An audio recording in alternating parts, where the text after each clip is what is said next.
Welcome to James Clemens High School Baseball on the Play Action Sports Network. We'll be back right after this.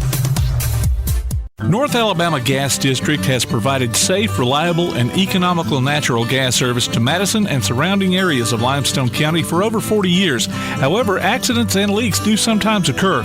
If you smell odors similar to rotten eggs or notice other possible signs of a gas leak, such as a fire or explosion, a blowing or hissing sound, or blowing dust or bubbling water, leave the area immediately, avoid ignition sources, warn others, and from a safe location, contact us immediately at 256-772-0227. And remember to call 811 before you dig.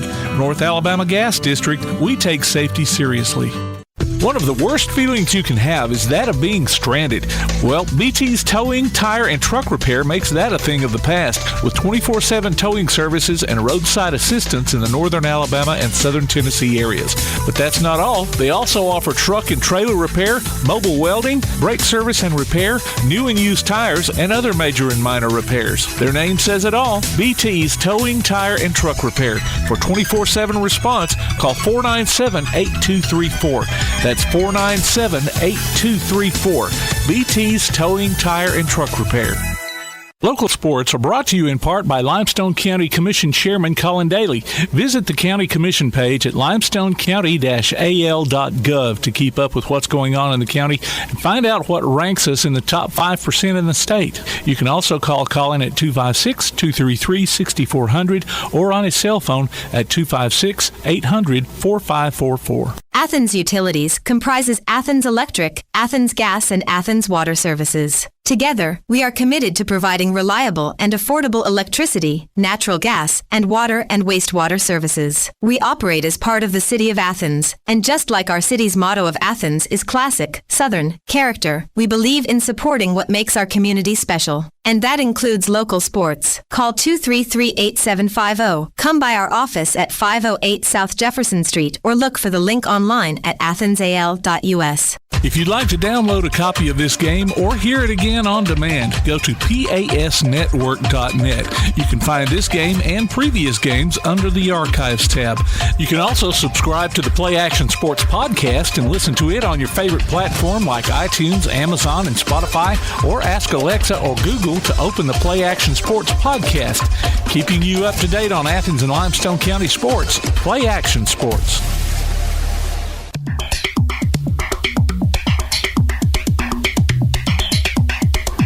Good afternoon, everyone, and welcome to another edition of James Clemens Athletics right here on PAS Plus.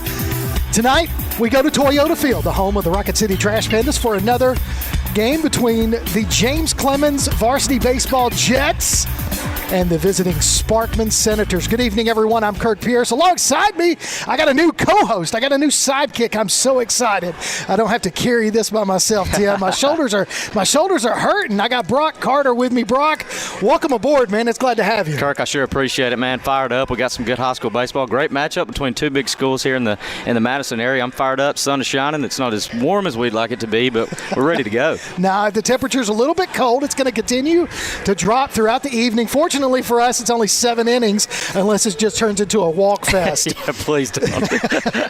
That's kind of what we're hoping against tonight, right? Yeah, that's exactly right. So taking a look at our starting lineups for your James Clemens Jets. Going to lead off tonight, Lucier. And Lucier's going to be out there in left field. We got Markford. He's in right field batting second. Marsh, you know him. He's the Western Kentucky commit. He's playing third base. He's batting third. In the cleanup position, you got Satchel Wheeler. Satchel came off a big game Friday night, check that, and had a no-hitter. I heard about that. It was a great game. Pitched a great game. Almost a perfect game. Hit a couple of players. Actually hit one, walked a couple. But, hey. I guess a no-hitter has to work. No-hitter counts as a no-hitter. That's right. So he's batting cleanup and playing first. Francisco Ramirez, he's shortstop. You got Graves at DH. You got Isency, he's batting seventh and playing second base. Smith is playing behind he's a freshman. You're going to see a freshman at batting in the 8th spot behind the dish. And then rounding out the lineup, you got Sharp, and he's playing center field. Due up to bat right here for the Sparkman Senators is going to be Henderson. Henderson's going to be our first batter. And on the bump is McComb. Here's McComb's first pitch.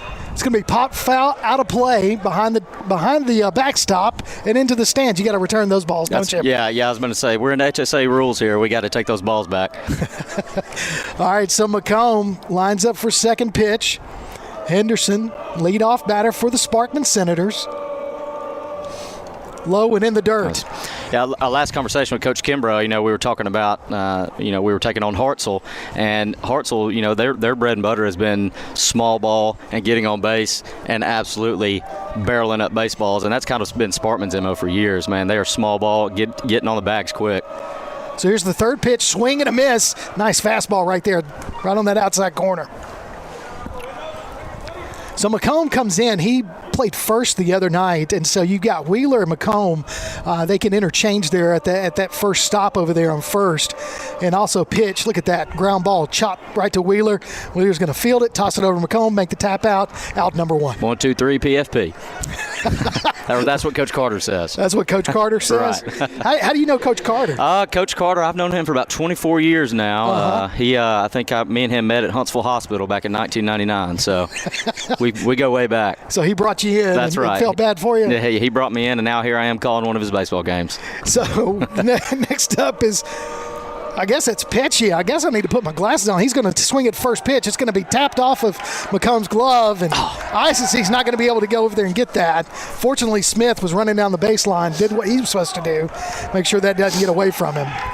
So a nice little, I don't know, what do you want to chalk that one up? I think that's going to have to be infield single. Yeah, we'll give him a single on that one. Yeah, that could have been a lot worse. One of the prototypical calf shots. So stepping in is Aquan. So Trey Aquan, number 2, is going to be the third batter. He's going to have a runner at first, 1 out. McComb pitching from the stretch. He's going to miss high and outside just a little bit. Up here in this corner, everything looks good. Definitely, especially from the angle we're at. Yep. So McComb, again, takes a look at first. Ooh. Little breaking ball right there, fouled away. Right to our press box up there. Lovely Josh Carey. That's where he would have been in a Trash Pandas game.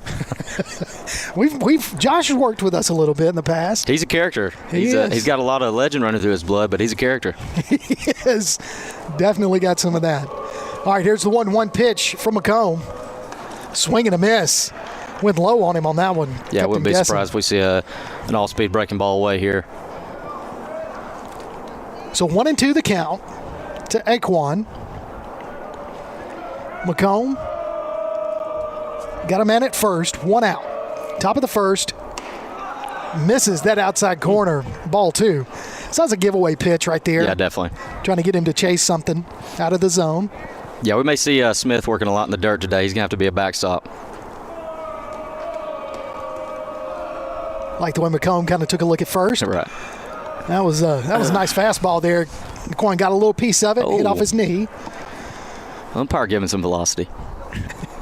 Coming up, he chose violence today. I like to get cracked up at the umpires that decide to show off their arm speed in high school games.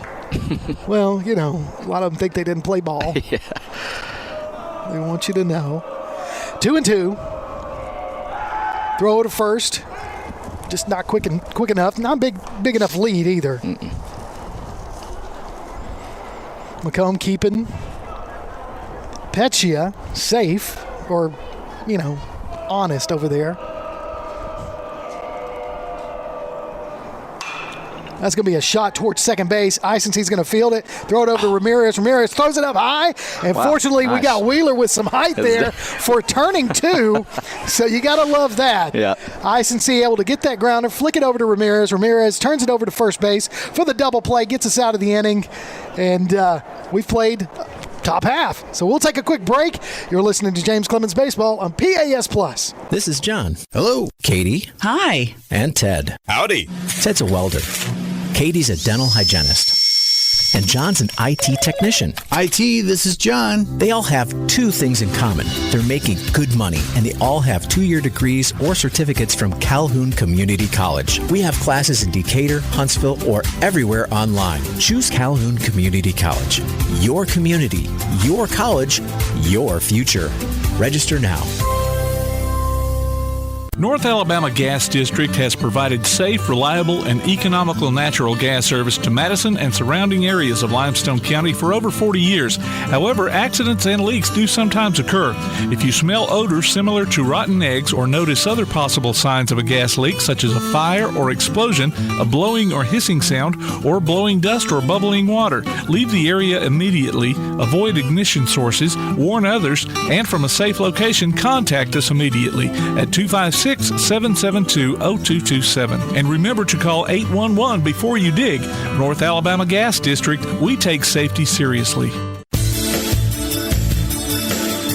Welcome back to James Clemens Baseball on PAS Plus. Kirk Pierce, Brock Carter, and our ever-producing producer, Mr. Tim Lambert, keeps us in line. Brock, nice top inning there.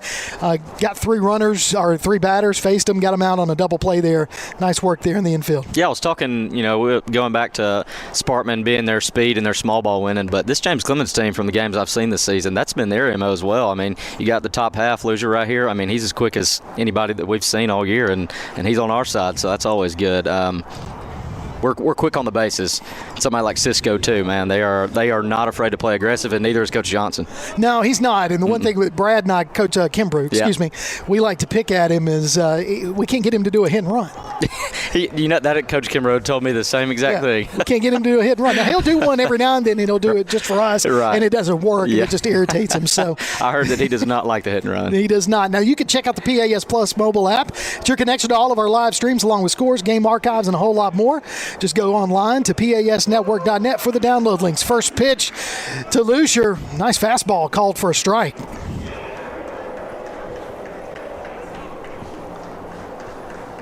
There it is. There's a lay bump down the third base line, goes foul. So I tell you, looking at Everly, he's got a little bit of a rocket there on that right arm. I totally agree. I noticed that in his warm-ups. I was actually pretty surprised. He wasn't in a full windup. I thought we were going to see a first sandbag pitch, but he's kind of dealing it. Yeah, he is. Wish we had a gun up here. Here it comes. That's a high one. Yeah, safe to say they probably didn't get the gun up on the scoreboard ready for today's high school game, but it'll probably be ready by Alabama next week, so we'll see. A little roll tide. Roll tide. Everly in the windup. That's an off-speed pitch. Lucier hits it towards second base. Going to be fielded, thrown over to first. High throw, but Lucier not able to outrun it for out number one. Yeah, he even makes, one of those short infield hits. I mean, obviously he was out by a stride, but it certainly wasn't a hardcore out, man. He runs hard. I love it. So Hayden Markfort the other night, they played the doubleheader. We had Decatur Heritage and then Father Ryan. Markfort kind of got us going against Decatur Heritage with a big swing out there, and foul tips that first pitch from Everly.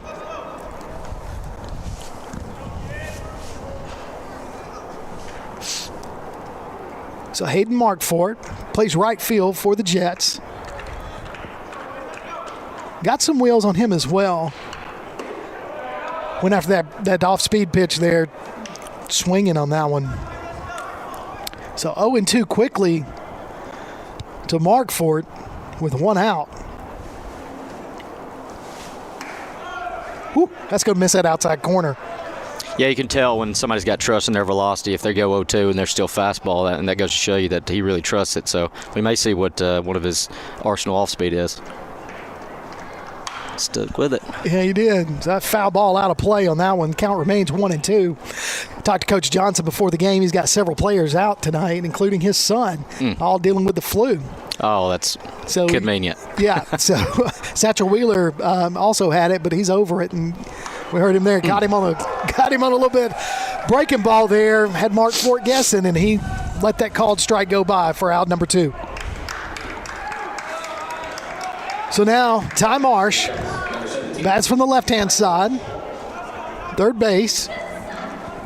Mentioned earlier, Western Kentucky baseball commit.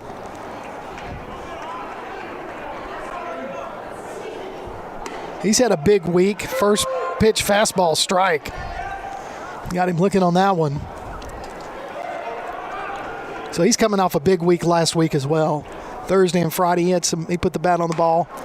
Yeah, when Ty takes a swing, everybody in the stands can hear it. Yeah, no doubt. I love it. So that one's high, misses for ball one. So 1-1 now with 2 outs to Marsh. Popped up out of play. You got Wheeler on deck, who also bats left. So Coach Johnson likes to have a little left. Keep him in that. Not your prototypical high school lineup. No, it's not. Look at that. Wow. Takes that pitch deep towards. Oh, he's going to split the gap. It's going to bounce off the wall. Rounds first. Three. Yeah, he's going all the way to third. Standing up for a triple. Great hit. Ty Marsh. Now Wheeler steps up with a runner in scoring position. So beautiful hit out towards basically right center. And able to outrun that one. So beautiful hit there. Now, that center fielder, you see him step up, and then I think he realized it was an oh crap moment. No, we were not no doubles there for sure.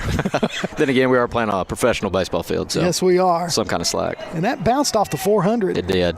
No, it was a great hit, and that's exactly why he's going to be playing on the weekends this time next year. So ball one to Satchel Wheeler, the cleanup hitter.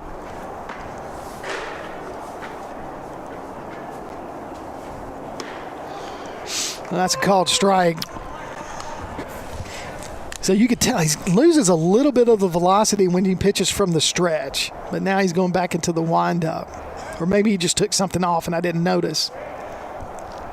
That one was inside. Yeah, I think that previous pitch was maybe somewhere in the arsenal of his changeup. He did take a lot off of it, but you're right. He looks like he's at least a lot more comfortable in the windup. So he's got Marsh over there at third. Doesn't even look over there at him. He's going to focus on this batter. Satchel Wheeler takes it deep towards center field. Center fielder's tracking underneath it. Gets underneath that one, makes the catch for out number 3. So we've played one. Each team has a hit apiece. Nobody scored. You're listening to Jets Baseball right here on PAS Plus.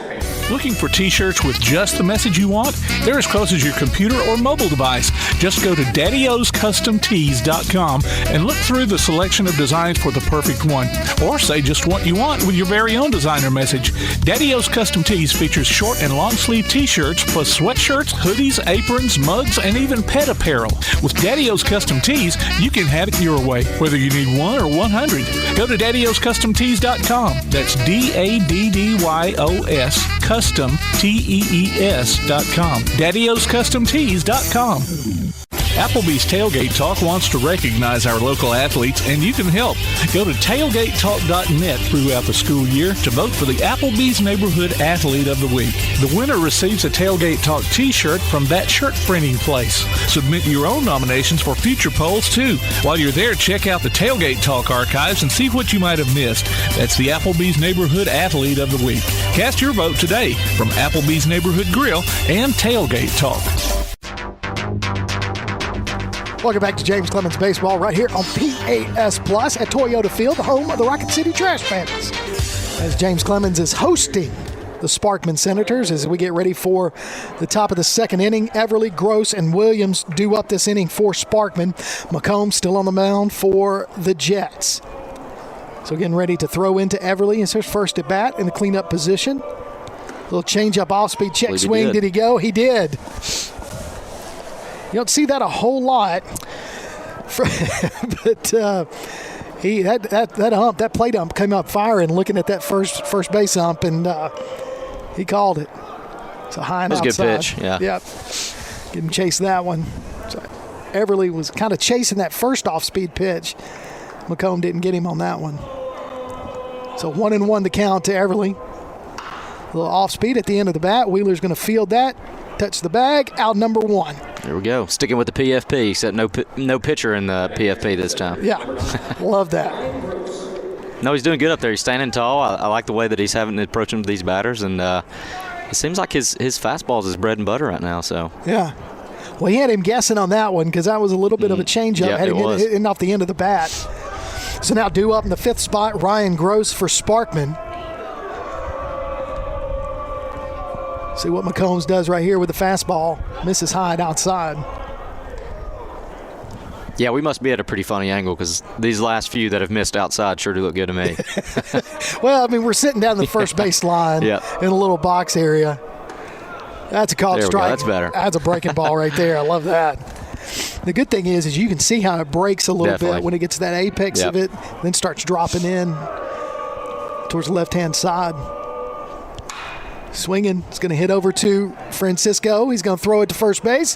Wheeler makes the catch, so Cisco Ramirez fields that on the hop, throws it for out number 2. Yeah, I like to brag on Francisco a lot, especially when I get to see him playing live and new people, you get new eyes on him. I told Coach Kimbrough, he is a very fundamentally sound baseball player. You can just tell he absolutely lives and breathes baseball. Oh, absolutely. He is as fluid as a high school baseball player I've ever seen. Yep, I completely agree. And not a big kid. That's what you would think if you hear him on the radio. Yeah. Called strike right there to Braxton Williams. He's got him looking on that one. But you're right. I mean, last year he played second base. Yep. And now they moved him over into shortstop. So he is really just I don't see someplace he couldn't necessarily I agree. play. Yeah, I saw him make a play against Sardis High School a couple weeks ago that was a collegiate level play. Yeah. And he's not going to intimidate you, while he's at the plate. But if he gets on base, he's going to make sure that you know that he's an aggressive baseball player. So McCombs has thrown 2 strikes on breaking balls there, so the count's 1-2. Comes in, catches him right there on the belly. How do you do that? I don't know. Grazed him. Yeah, I think he decided last minute almost he wanted to get out of the way. Yeah. Oh man, I know that had to have not felt good. No, and that was his fastball. He had him 1-2, so he was ahead in the count. And then tried to go inside on a fastball and got way too far inside on that one. So Wyatt Shears going to bat 7th with a man at first. So finally Sparkman's got another runner on base with 2 outs. He's going to foul that one off for strike 1. Yeah, I don't see any situation right here where Sparkman does anything fancy. I think we might be seeing a hocus pocus from the third base coach here. Then again, I maybe could be wrong. I told Coach Kimbrough I'm not a sign stealer by all means. Well, but if you could, that would bring a whole new element to this broadcast. Yeah. Look at Smith come up firing over to first base. Wheeler knocks it down.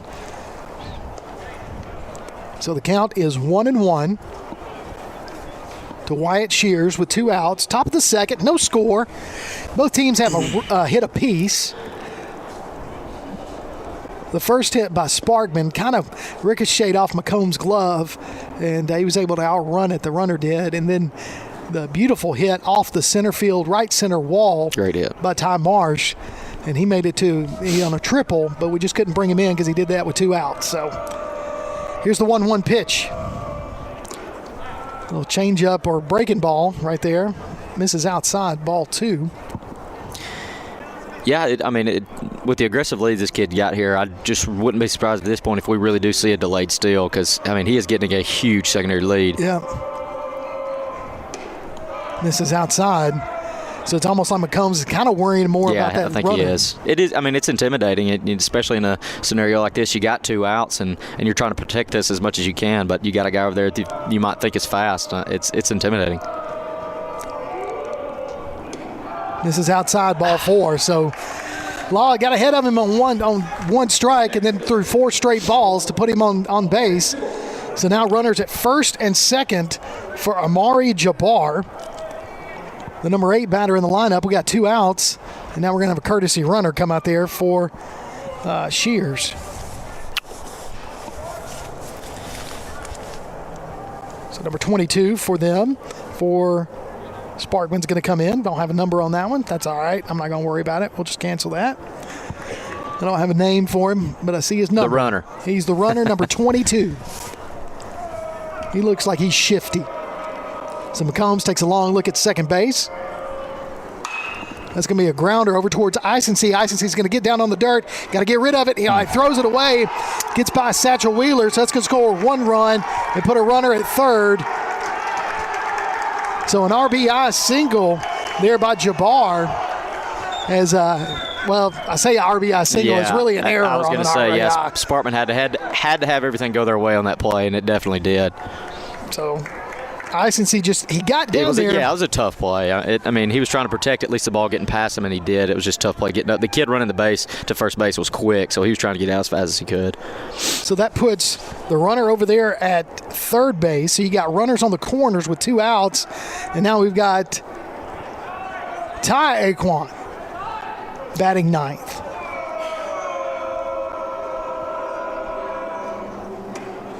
So that's called strike.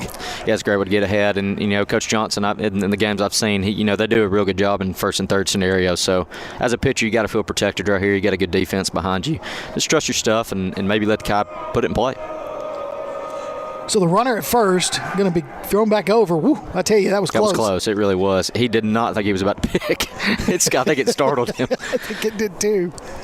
So he got back. So Jabbar got back in time. So McCombs, long look. Steal. Yep. It's going to be fouled off. Bring him back. So now the count goes to 0-2.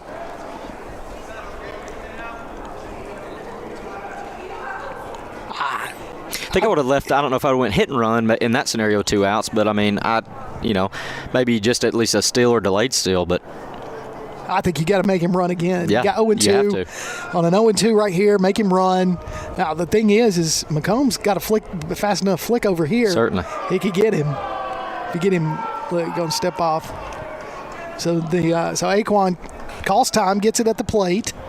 So 0-2 the count with 2 outs. Top of the second. Sparkman able to score on an error. So they're up 1-0. McCombs going to flick it over. That was a great pick. It is. Gets him down, though, so he's able to dive back. It's kind of keeping him honest. Yeah, definitely. And that's another thing Coach Johnson isn't afraid to stay at that pick. Well, he's got something in the works. I can promise you that. Misses high ball. So 1-2.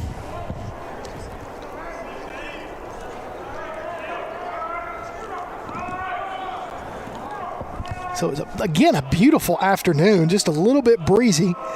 You can see that the wind, if you look at the flag, in left center is blowing from and thankfully we got this massive stadium to our back, so I think it's blowing just over the stadium, and we're a little protected here. Yeah, so it's looking like it's blowing from almost north to south, but that's just our angle. Right. So the pickoff again at first base. Swing and a miss. Great. Send him home. Perfect. So that's going to be out number 3. So strikes out the last batter, Ty Aquan, but not before Sparkman to do a little damage, put a run on the board. So they're up 1-0 when we come back. We'll at the bottom of the second. James Clemens up to bat. You're listening to Jets Baseball on PAS Plus. The Bama Zach Memorial Scholarship has been set up to honor the legacy of Bama Zach Green, a huge fan of the Crimson Tide, along with Limestone County sports. The scholarship will go each year to a male and female athlete from Limestone County. Checks should be made out to Bama Zach Memorial Scholarship and can be sent in care of Garth Garris, 13833 Pinnacle Drive, Athens, Alabama, 35613. Donations can also be made in person at First State Bank of the South at 1319 Highway 72 East in Athens. Thank you for showing your support for local athletes by giving to the Bama Zach Memorial Scholarship.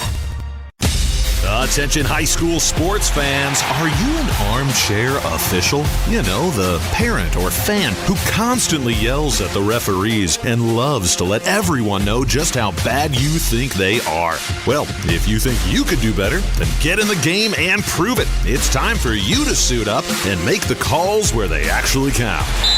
Every sport in Alabama needs more officials. Sign up today at highschoolofficials.com.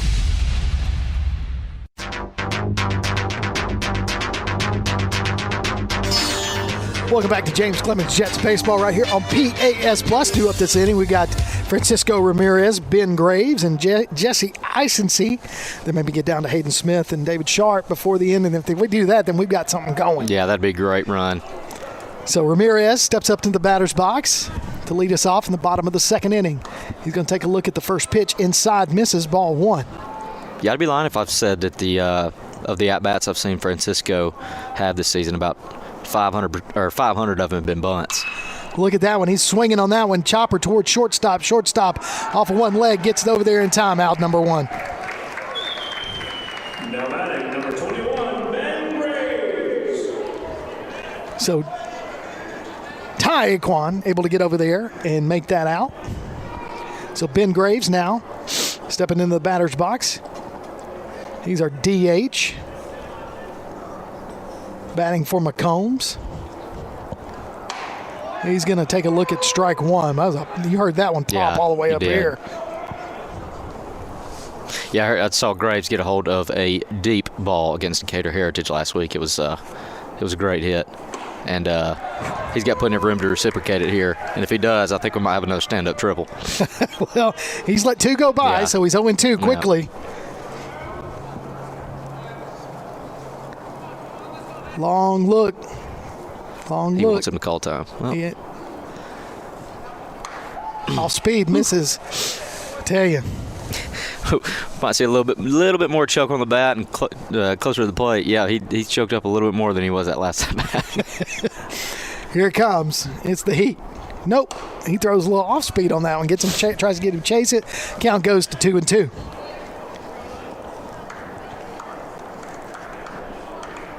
So I tell you, Everly is definitely living on that fastball, but he'll come in. Oh, man, it's cold too. Yeah, that one went inside on Ben Graves, caught him on the elbow. Fortunately, he's got the armor. That's what we pay all the fancy money for, these the armor that they wear out here nowadays. Did you have the armor like that? Man, I sure didn't. You know what else I didn't have? The pitch comms and the robots. They put them on the knob of the bats now. I'm blown away by all this. Yeah, back when I played high school ball, we didn't have any.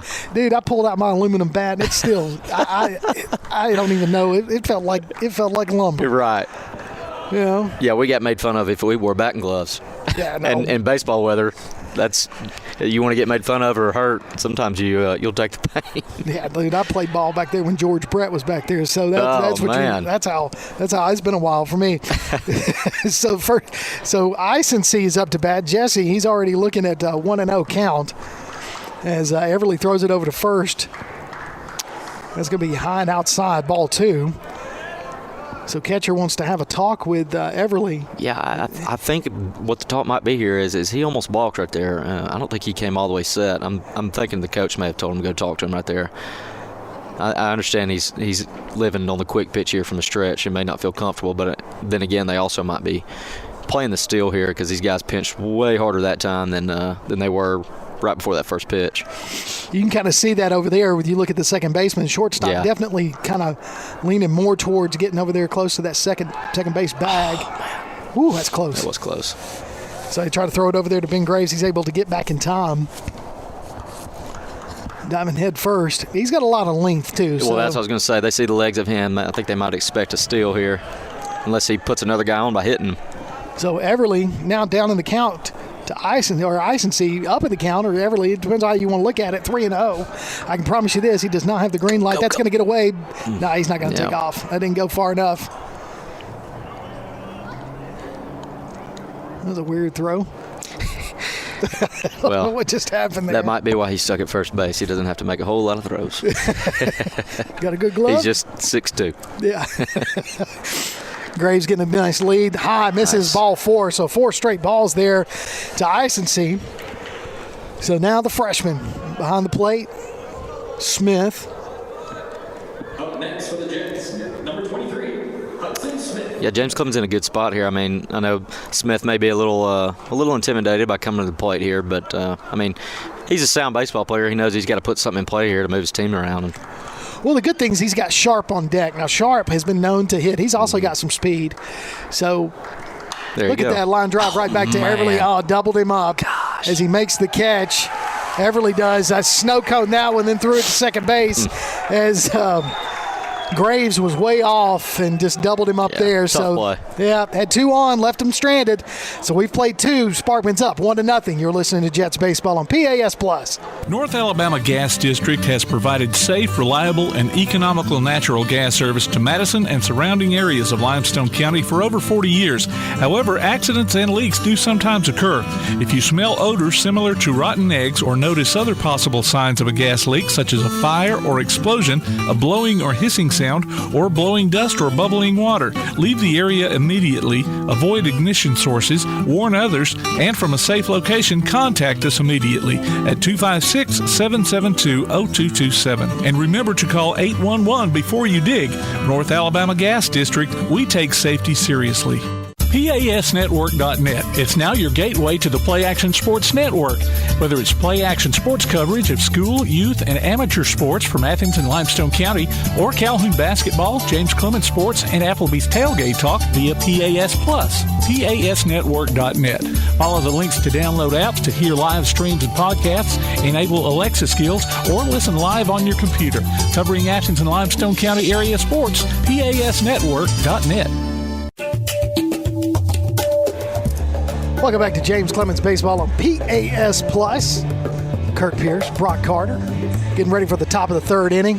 So, Brock, what have we seen so far in these two teams? Yeah, we really haven't seen as big of a stick from either one until Ty Marsh stepped up to the plate and took care of a stand-up triple. But that last play, I think it kind of took a little bit of energy out of the Jets there, getting doubled up on a line drive. Just a freak play, really nothing you can do. You can freeze on a live drive as much as you want to, but a play like that, there's not a lot you can do.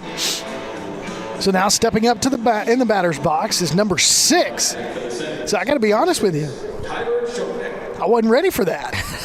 Because they've gone Tyler Shocknick. So they've gone going Johnny Holstaff. Yeah, they've gone with a. They're bringing in somebody else here. So Tyler Shocknick is going to be the new batter here. So I'm not sure how we're going to do this one. So called strike to him. Well, I was wondering too if it was a pinch run thing, but I think we ran for the pitcher a minute ago, so I don't think that's the issue here.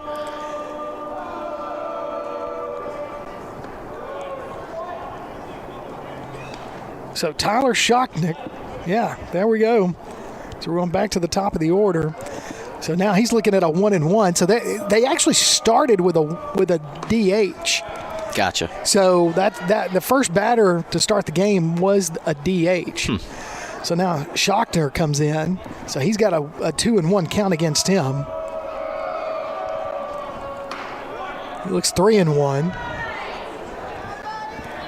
That was a good pitch. His fastball isn't looking bad. All speed isn't looking bad either. I think right now he's kind of buckled up. He doesn't look as swift as he has been the last couple of innings. Maybe a little stiff, but he just needs to go back to what he's been trusting. So left-handed batter is Shocknick. Off speed misses. Man. So ball 4. That might have been the reason they put him in there. So left-handed batter gets walked to lead off the inning. So Pecha comes back up. Now Pecha, we gave that hit to earlier because he hit it right back to McComb. McComb bounced off of his glove, and then Icency just couldn't get it over there to Wheeler in time. We may keep that at a half hit. Well, you guys gave him a hit here at Toyota Field. So he's going to throw it over there to first base. Wheeler has to go down the dirt and pick it up. Yeah, Wheeler's been having to work a little bit today.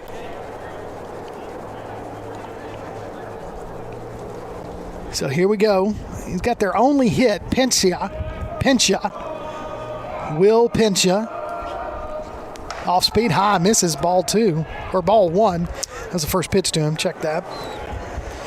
Yeah, Ty looks about to be playing on the lip by the time he gets his run towards home plate. He's almost in the grass, so we may anticipate a bunt. Infield looks pretty normal. Middle infield. Off speed, inside, misses. So that's a little breaking ball. The thing is Icency's playing deep still. Yeah, he is. So, Well, and that may be from the half hit that this young man received earlier. He doesn't want to underthrow or undercut another throw here. Yeah, there it trying is. to get 2. Smith comes up throwing. Just a little bit too late as Ramirez was standing in front of the bag. So stolen base there. So that takes us to 3-0. Yeah, nothing Smith did wrong there. Kid got a great jump. I'm still impressed by the young arm that he has. He works hard back there, and he really does have a good arm. And the way he covers that plate is really impressive. You're right, as a freshman. And 7A ball at that. 7A, sure, absolutely. That's what I was going to note. I mean, you see this at the lower A's, anywhere basically below 5A. You'll see a lot of not through seniors playing at all different positions, but somewhere a position like a catcher for a 7A school is impressive. So I was incorrect. The count's 3-1. So that's strike. So I had him as 4-0. The ump just called strike, and we are 3-2. So 3-2. So full count. So scoreboard's wrong. So here comes the payoff pitch. for McCombs. Got a runner at second. That's going to miss, high, ball 4. So Sparkman counting on some walks here. Got 2 runners on, nobody out. So this is Trey Aquan. So Trey Aquan stepping into the batter's box. Yeah, He's no your guessing right man fielder. here, but we may see a good bunt defense by James Clemens right here. So let's see what Marsh does over there at third. He looks like he's staying pretty set. Moving up a little bit. That's high, misses. So all of a sudden, McCombs trying to find his zone. He's kind of lost it on some of these these batters. And you kind of mentioned it, a little bit of they're as far as vertical, they're not quite as tall. Yeah, and it's. I don't think it's a bad thing to say. It's the honest thing, and it's kind of changed the strike zone here in the last couple batters. If you've seen some pitches that have gone our way that were strikes a couple different times, and now they're not. So Coach Johnson decides he wants to take a break and walk out to the field and have a talk with Combs on the pitcher's mound. But I want to remind you to go online to tailgatetalk.net, enter your nominations for the Applebee's Athlete of the Week, and vote on this week's poll. Now, we'll announce the winner each and every Saturday between 10 and noon on Applebee's Tailgate Talk on WKAC. The winner receives a gift card from Athens Applebee's and a Tailgate Talk t-shirt from that shirt printing place. So that's the Applebee's Athlete of the Week. Make sure you go online and vote. Maybe your athlete will win, and they'll get a Tailgate Talk t-shirt. Lucky enough. I don't have that kind of luck. I wouldn't. Listen, let me tell you, I should say. One thing you're going to learn about this group right up here, the wingmen, between myself, Tim, and Johnny, and Brad, is now we'll eat. Oh, hey. And so if you're going to be part of this, you're going to have to put on some weight. I was going to say, I know I'm not the biggest guy in the booth, but if you give me an opportunity, if I'm hungry enough, I can put away something. Well, we'll give you a shot. So, okay. I appreciate the opportunity. Yeah, man, we want you to join the wingmen and be a part of that. And Applebee's is a great place to go with that. So, all right, Coach Johnson leaves there 2-0 to Aquan. And that was going to be a called strike. Beautiful pitch there after that meeting on the mound. It's like Coach Johnson talk. He just brings you all the luck, brings you a strike, right back to it. So Smith back there behind the dish, calling the pitch to McCombs. I say McCombs with a plural, like there's 2 of them. Good job. It's just McCombs, singular. Foul ball there, so 2-2 now. Yeah, Smith's going to have to work real hard here. I don't know if we'll necessarily see a fastball straight down the pipe, but we may see another off-speed pitch here, and the way that these last ones have gone, he's had to work for it in the dirt, so he's got to be a wall.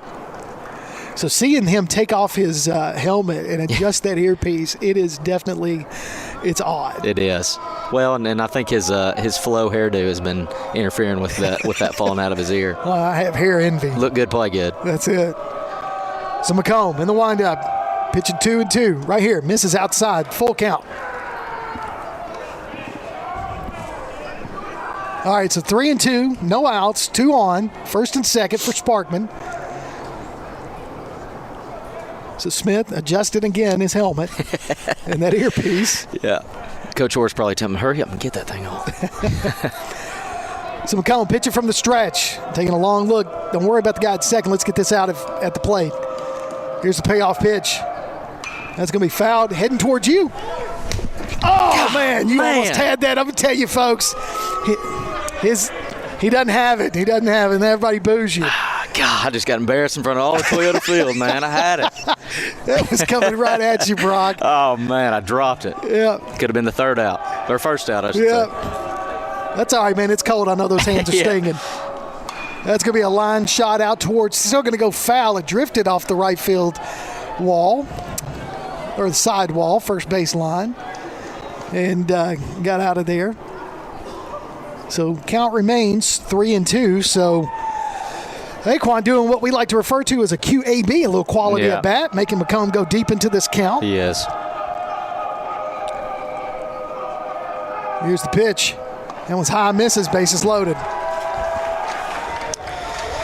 Yeah, we got to relieve the pressure here somehow. And like I said, it goes back to if we are going to, avoid the walk, man, we got to put the ball in play and trust your defense big time. And, like we go talking about how hard Cisco and them work.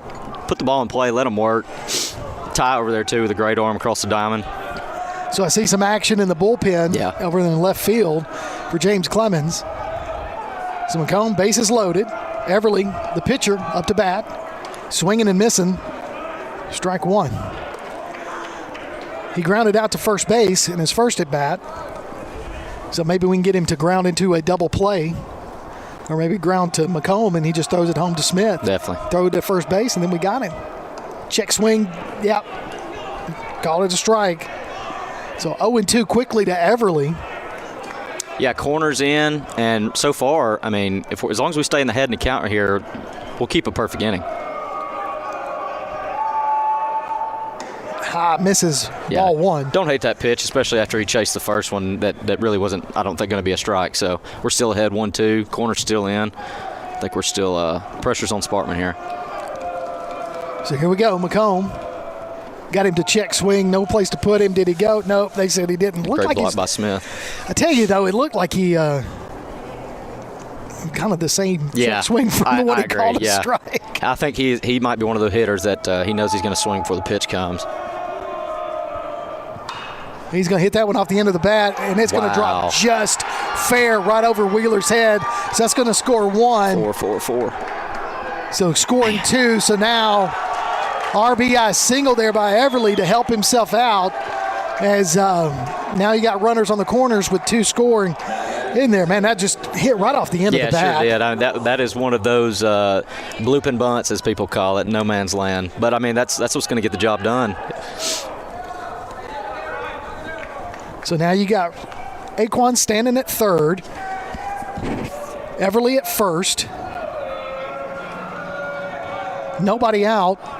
3-0 your score. Sparkman, Coach Johnson's going to come out, and that's going to do it for McComb. So we're going to see a relief pitcher here for James Clemens, and because of that, we're going to take a quick break.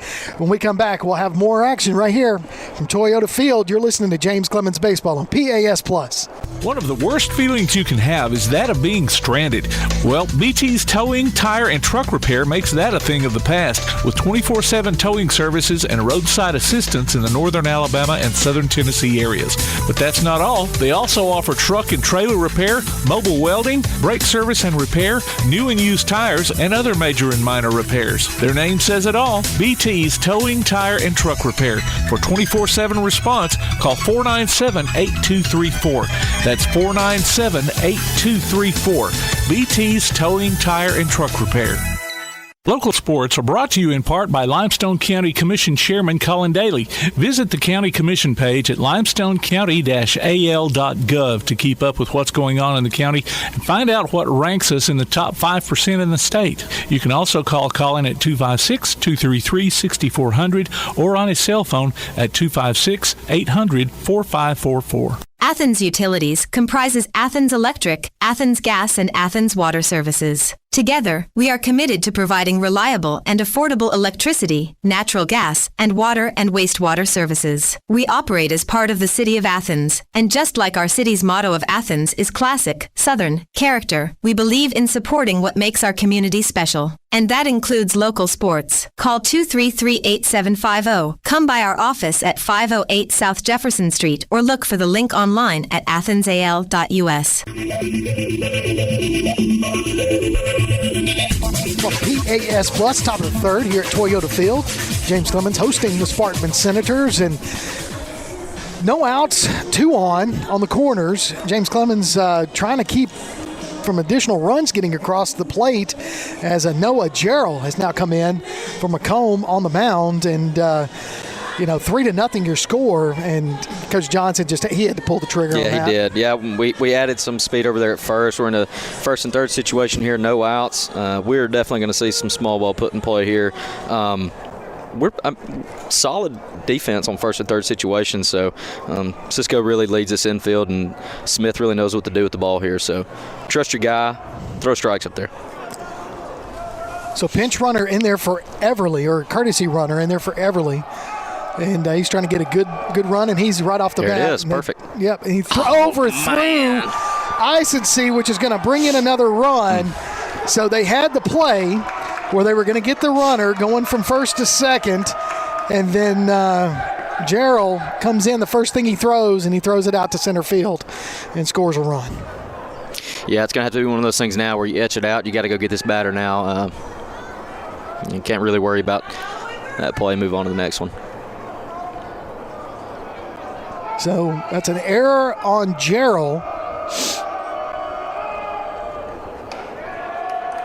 So that first pitch to him, to Ryan Gross, is a ball.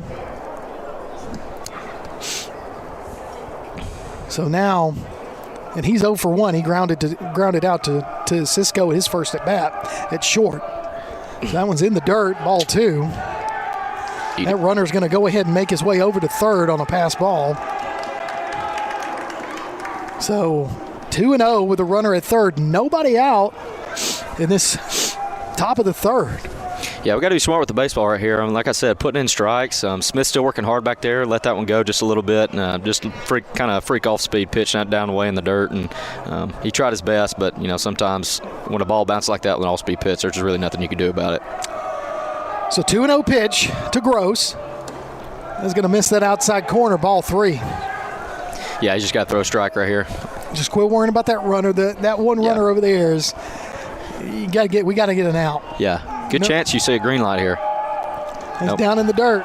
So, so runners back on the corners as Williams steps into the batter's box. He got hit by a pitch his first at bat. So he's probably. Yeah, he's ready to swing. I think so. Guy on first base just got the green light from Sparkman's coach. We may see another steal here. So I think right now with Gerald just need to find his groove. He's low and outside, misses, ball 1. May see another take. We're five balls straight. We may see the take until we get a strike. And then there he goes. Runner at first. Takes off. Marsh. Smith throws it to Marsh at third base. That runner's able to get back. So now with the steal, kind of a defensive indifference there. Yeah. So we got runners at second and third. Counts 1-1. Yeah, better to end up there than we did on that last steal. Yeah. So that one's in the dirt. Ball 2. So 2-1. The count to Williams.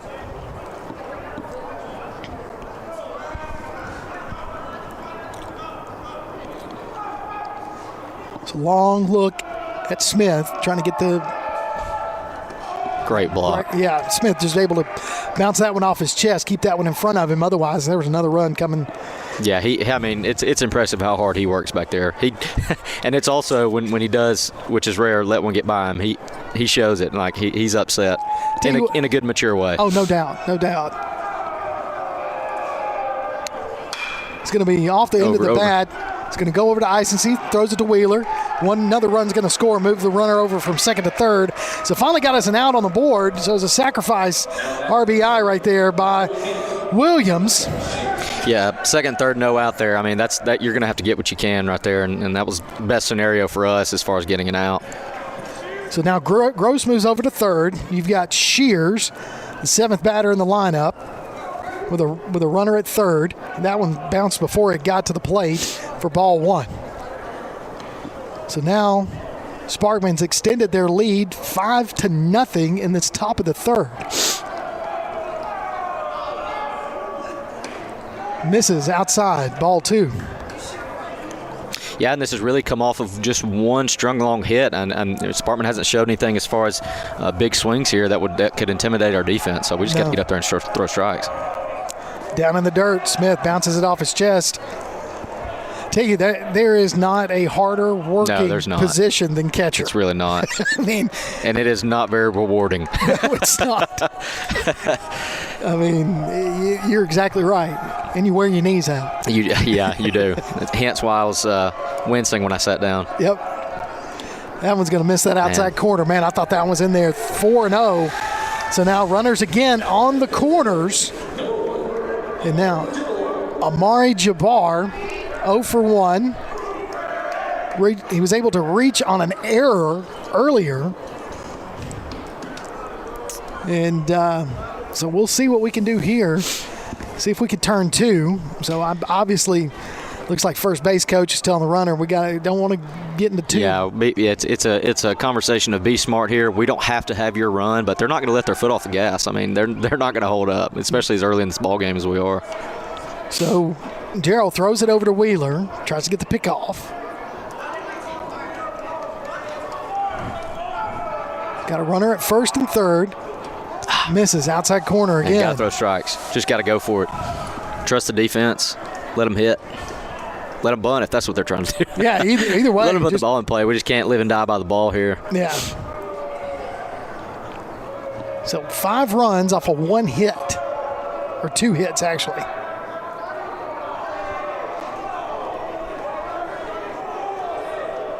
The 31 pick is what they like to call it. Yeah. Faked it over to third, looked over at first, and down in the dirt. So Great job, Hudson. So those breaking balls just not making its way all the way across the plate. I think at this point, just fire it in there and show your fastball. Yeah, curious pitching sequence. So here we go, 2-0. Runner stealing. Smith throws it. Wow. Eisenstein gets it on the bounce. Close. So that was a little closer than it probably needed to be. Yeah, it really was. I don't think that Sparkman thought that he was going to throw down there either, because their whole dugout kind of hushed over. But I mean, that was a great throw by Hudson. We think we got a strike out of that too. We did. So 2-1. Runners at second and third, 1 out. Here's the pitch. Down in the dirt. 3-1. Yeah, 3-1 in this situation with these guys on. It's tough, and this kid may come out of his shoes swinging unless we get another all-speed here. So you got the 9 spot rolling up on deck. Then you're back to the top of the order. But again, the lineup hasn't hurt you. Yeah, definitely not. Just missed pitches. That's got to be – nope, that's going to miss high and outside. Ball 4. So bases loaded for the number 9 spot, Ty Aquan. Yeah, seeing a lot more action in the bullpen again. Yep, and here comes Coach Johnson. So Coach Johnson making his way out to the pitcher's mound again to have a talk with Gerald. Now you can follow us on Facebook, Instagram, Threads, and X at PAS Network. We'll keep you updated on scores and information tonight and throughout the week. And that's going to do it for Gerald, as we're going to get another pitcher coming in this inning. So it'll be the second relief pitcher in the top of the third, as Sparkman's put 4 runs here. So they lead 5-0. We'll take a quick break. When we come back, we'll have more action right here. You're listening to Jets Baseball on PAS Plus. All right, folks, let's get started. Parents, thanks for coming. As many of you know, I'm Coach Mather. Tonight I want to talk about the season, of which I only have one expectation: that everybody gets stronger. When I say get stronger, I'm not referring solely to physical strength.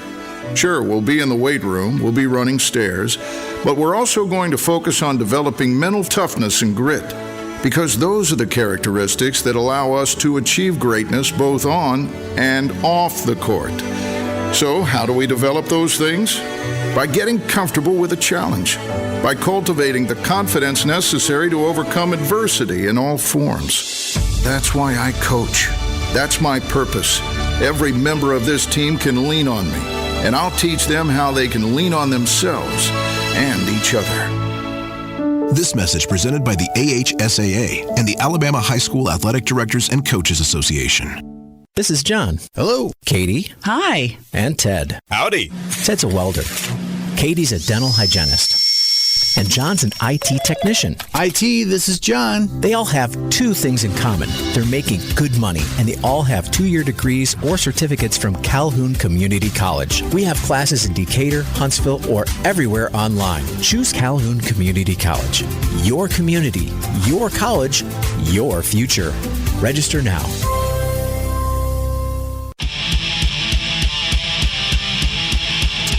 Welcome back to PAS Plus broadcast of James Clemens Baseball. Now on the mound for the Jets, number 13, Will Votrabek. Right-handed pitcher is coming in. This is, like I said, the second relief for James Clemens this inning.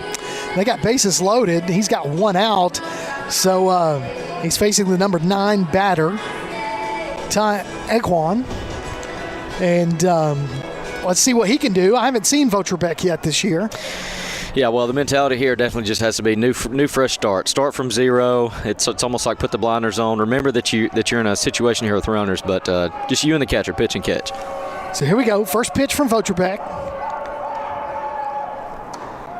That's going to miss. I tell you, that's a small strike zone. Yeah, we're getting choosy now. Yeah, that's and I mean, you're already at a disadvantage from this. I mean, that's not a big lineup in terms of size. And Sparkman got some, down low on that one, got below the knees, ball 2.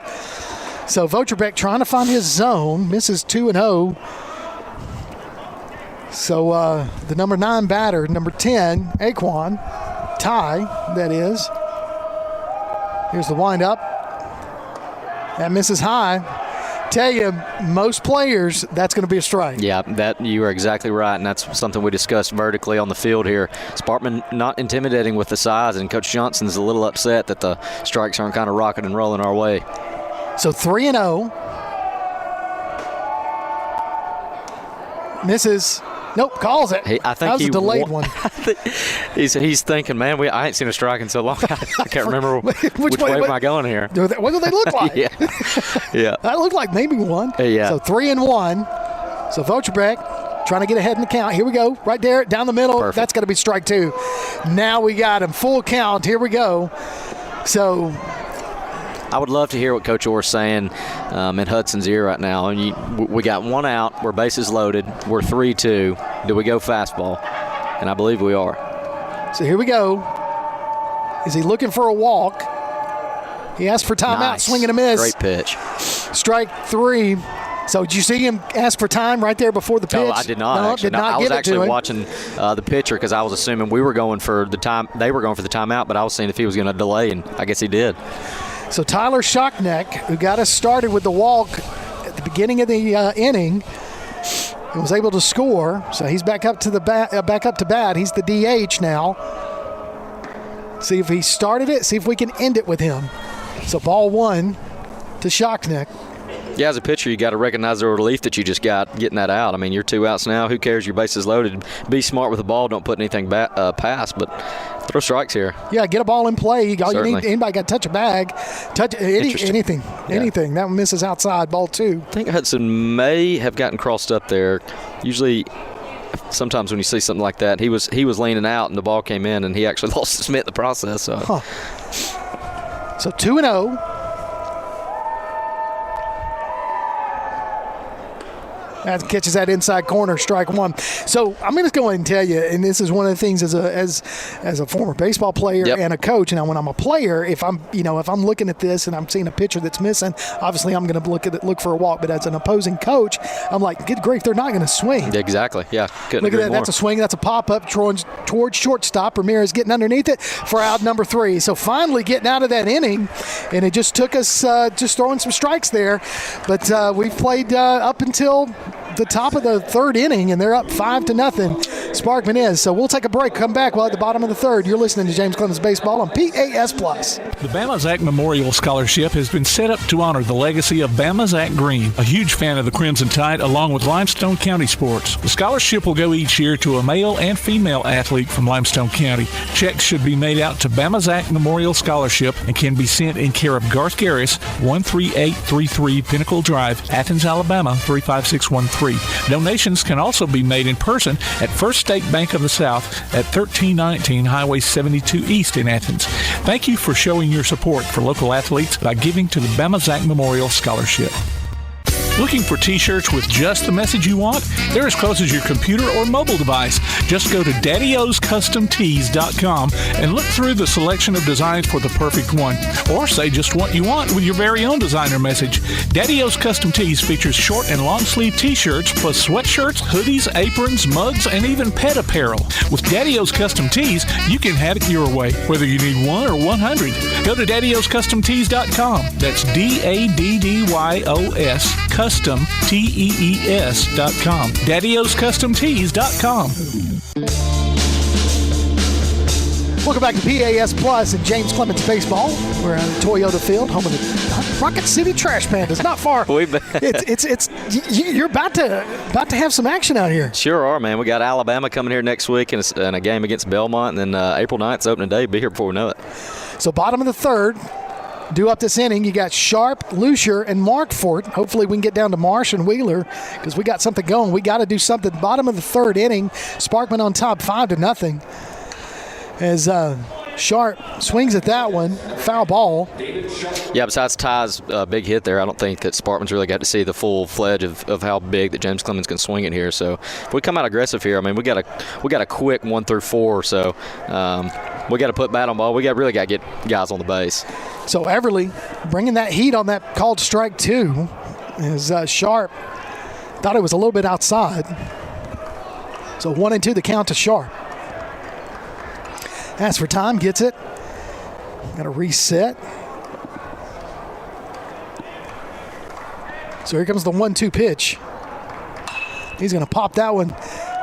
It's a foul ball and towards bad territory. It's going to drop foul because they had 3 guys converging on that.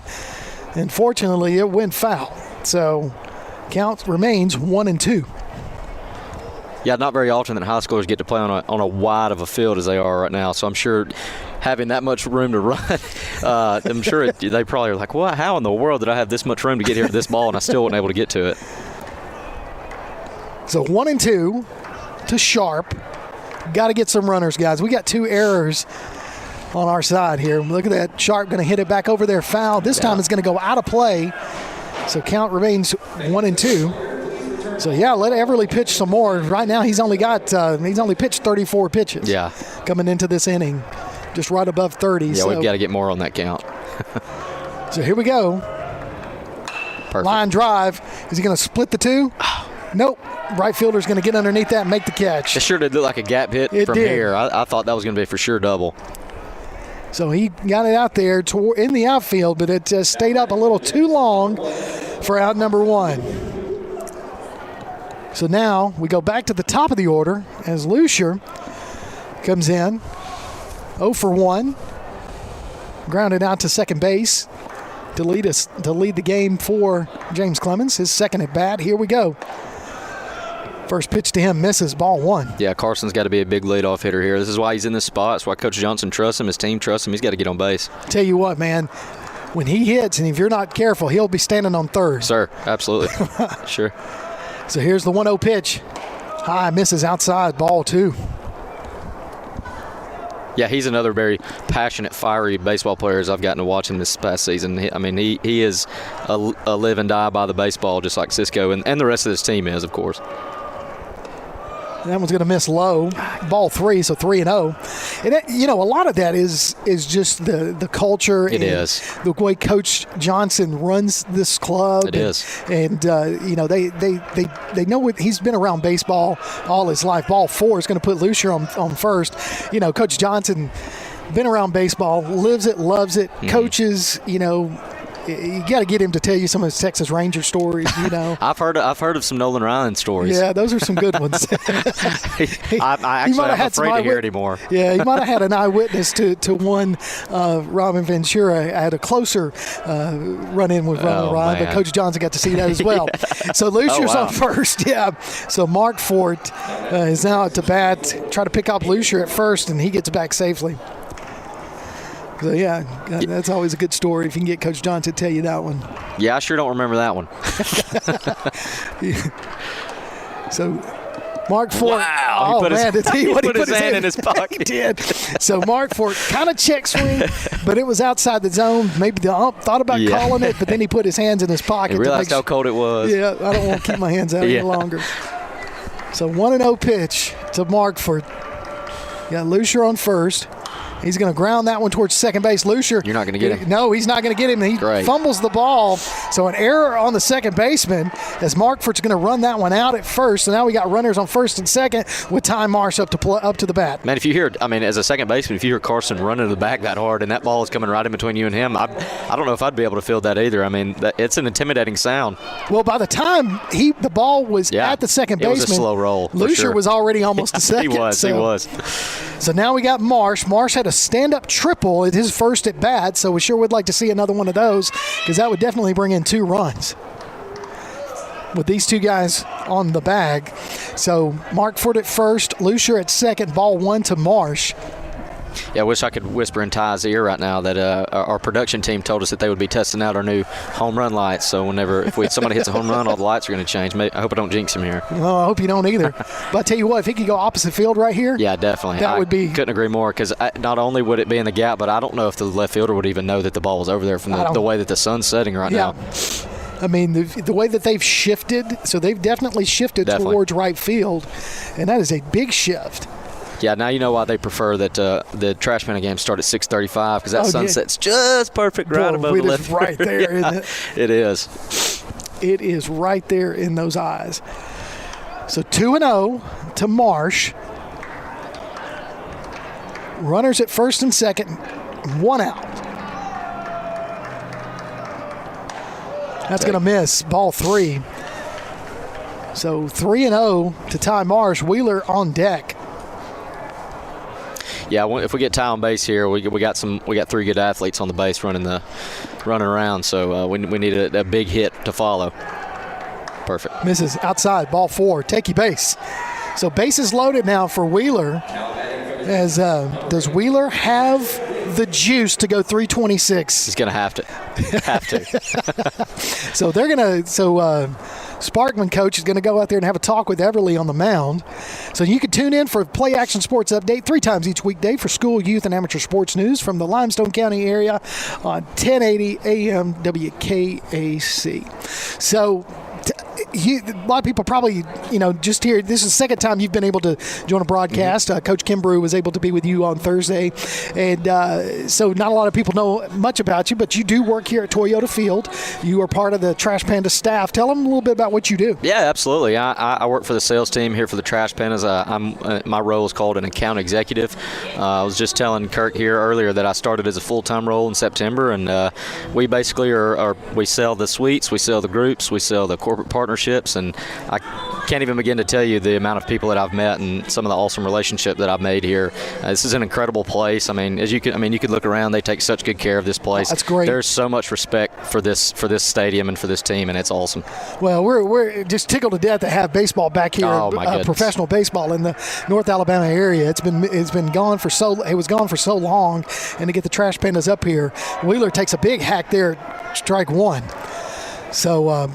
Yeah, big shout out to Chuck Weaver, our grounds crew manager. Man, he keeps this place looking like Augusta year round. Oh, dude, it's gorgeous. It is. I'd love to go out there and putt. Yeah, you could do it. Strike 2, called strike on the inside corner. Catches Wheeler looking. Yeah, man, that is definitely chip right out there from right here on first base line. Yeah, I don't know how happy Chuck would be having a beaver tail out of the infield. Man, I would take a divot and a half out of this thing. So that would miss his ball 1. So 1 and 2 to Wheeler. Speaking of Augusta, we're right around the corner. Yes, we are. I can't wait, man. My son's actually going.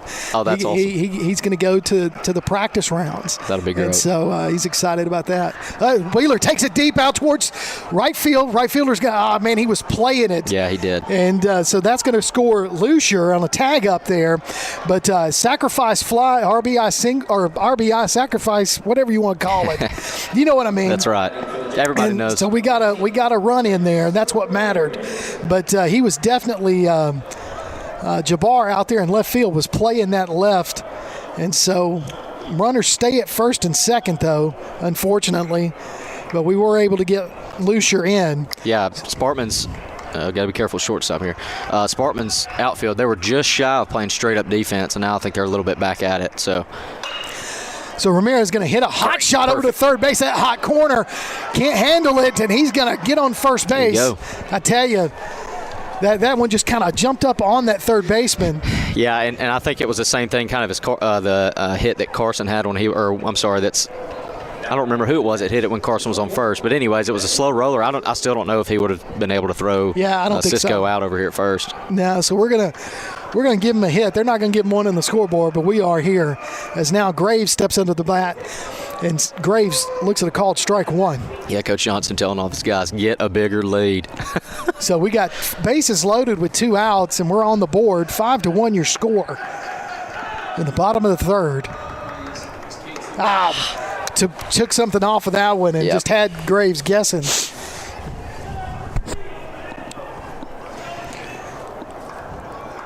Yeah, big hitter, big spot right here. Look at what you got. Trust your base runners. Trust the stick. Got him guessing on that back foot. Swing and miss to end the inning, but not before James Clemens can get on the board. Your score, Sparkman 5, James Clemens 1. You're listening to Jets Baseball on PAS+. North Alabama Gas District has provided safe, reliable, and economical natural gas service to Madison and surrounding areas of Limestone County for over 40 years. However, accidents and leaks do sometimes occur. If you smell odors similar to rotten eggs or notice other possible signs of a gas leak, such as a fire or explosion, a blowing or hissing sound, or blowing dust or bubbling water, leave the area immediately, avoid ignition sources, warn others, and from a safe location, contact us immediately at 256-772-0227. And remember to call 811 before you dig. North Alabama Gas District, we take safety seriously. Join us for Applebee's Tailgate Talk every Saturday morning at 10 on WKAC. We'll talk to coaches and sports figures of local interest and get their thoughts on whatever comes down the pike. We'll also announce our latest Athlete of the Week and give away an Applebee's gift card and a Tailgate Talk t-shirt. Applebee's Tailgate Talk, Saturday mornings at 10 on your PAS Plus app, on your Amazon Echo or Google Home device, online at tailgatetalk.net, and on the air at 1080 WKAC. Welcome back to James Clemens Baseball on PAS+. 5-1 your score. Sparkman on top there up to bat to get us going in the top of the fourth inning. Now, you can download a copy of this game or listen to it on demand.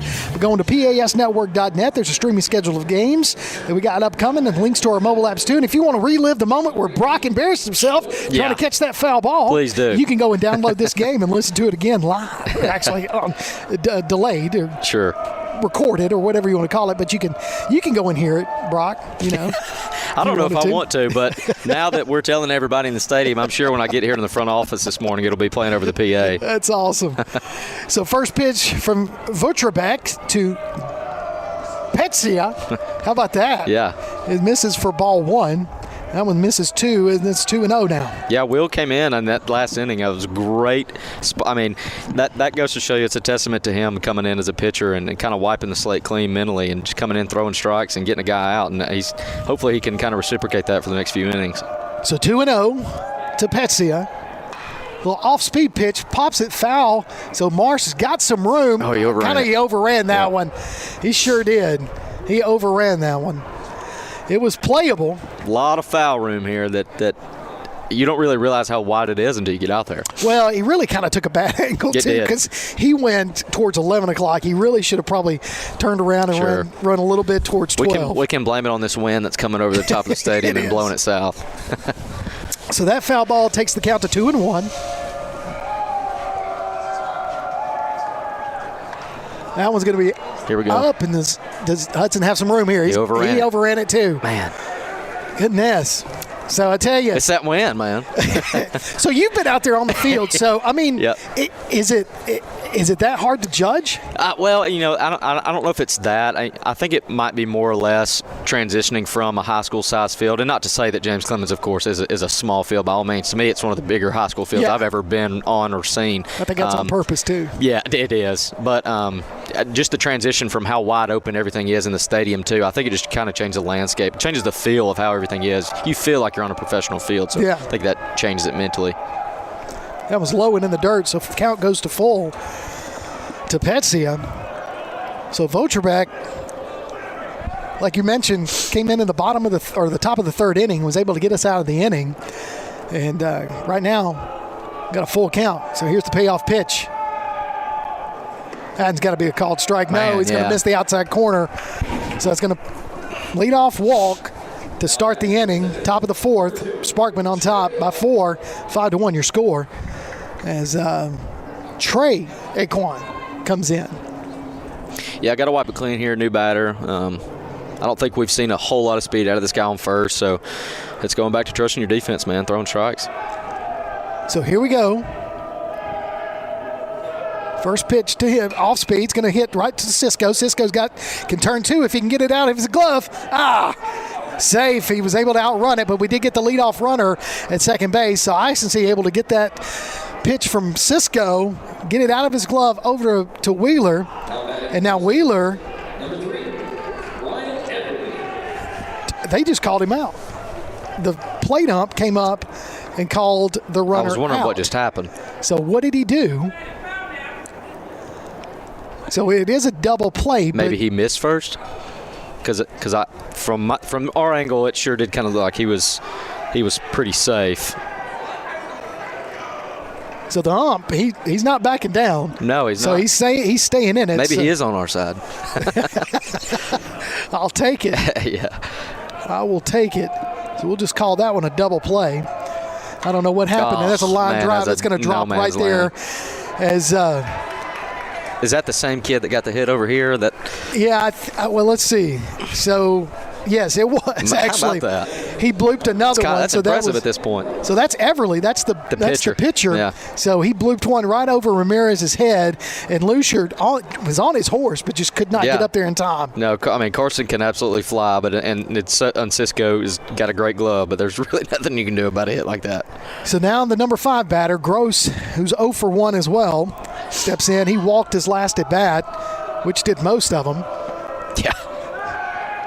So I tell you what, Wheeler, with that left-hand snag, I mean, that is. I was a catcher, and it's easy to say that play right there is way harder than making a block as a catcher right there. At least you get to use your whole body. Yeah, he's working hard over there, and he's actually doing a really good job doing it. So he needs to throw it on he's throwing it on the inside, but you got to throw it on the outside. Yeah, I think these picks might be more or less as not trying to pick him off, just keeping him over here. Because that's some speed right there at first. And I think he's stolen twice today. So. Yeah. So that first pitch to Gross misses for ball 1. Yeah, I didn't have the oven mitt in high school either, safe to say. Oh, you didn't? No. That era hadn't reached my age group at that point. That trickled down a few years after. So pickoff attempt at first base, back safely. So it's a courtesy runner for Everly, the pitcher. So he has gotten 2 hits, and you're exactly right. It's just out of the reach to help himself out, which is what most pitchers in the major league, if they come up. Whoa. And he steals the bag. That's what, I remember vaguely the Atlanta Braves taking pride back in the days of John Smoltz and all of them, how far Greg Maddux, how far they could hit, Yep. But most pitchers, if they get a hit, they're just blooping it over. So that's what that one did. The long bunt. The long bunt, that's right. So 2-0 to Gross. Runner at second. That's going to be a called strike. Beautiful pitch there, popping that glove. Vucherbeck is. Yeah, I think the young man hitting right now, I think he's looking for a walk because every time that ball comes anywhere near him, he's already out of the box by the time it's there. Then again, I don't blame him. It's cold. I don't know if I want to get hit either. Tell you. And that wind's whipping now. 2-1 pitch. It's going to be fouled out of play. Woo, right off the end of the bat. That's a stinger. Yeah. So now Vucherbeck is ahead in the count, 2-2 to Gross. Is it Vu? It's Vucherbeck. I've been calling him Will. Yeah, as well. Yeah, it's fine. He knows his name. Just in case. Off-speed pitch. I guess you could say that was one to give. Sure. So count goes to 3-2 now. Yeah, and you don't hate that pitch, especially if you trust your catcher like that. And I think that's a testament to Hudson back there, being a freshman in this spot, playing against another 7A school. They trust you to spike an off-speed pitch in the ground with a runner on second, a fast runner on second. So here we go, 3-2.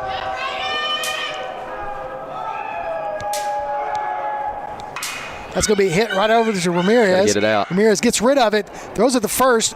Wheeler with the great play. Snag and the stretch for out number 3. So able to keep them off the board that time. So your score remains 5-1 when we come back. It'll be the bottom of the 4th inning. You're listening to James Clemens Jets Baseball on PAS+.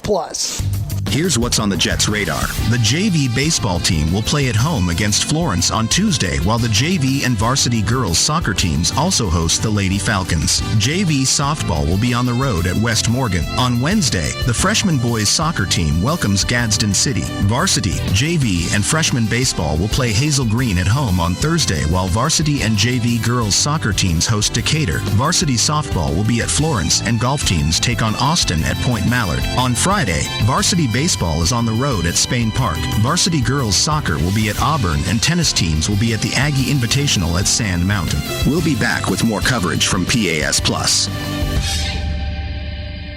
One of the worst feelings you can have is that of being stranded.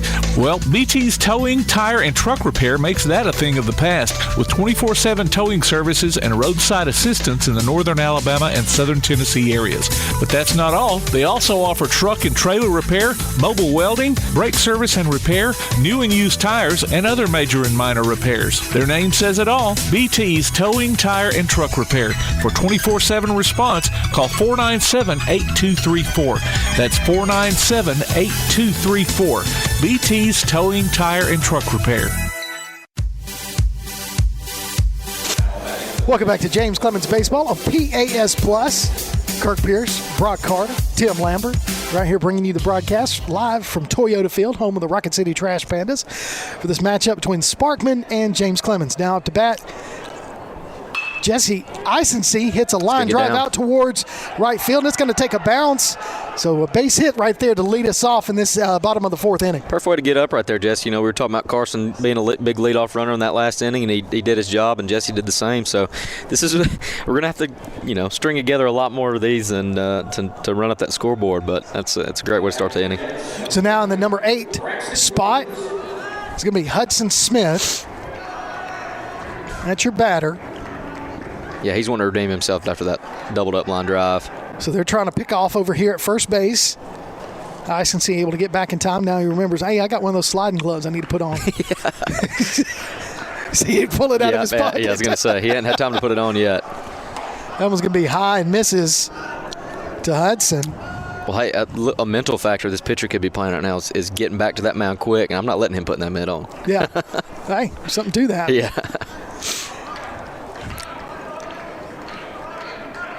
It's a long, drawn-out wait in between pitches here. Now he's not quick pitching. That one's going to miss high and outside to Smith.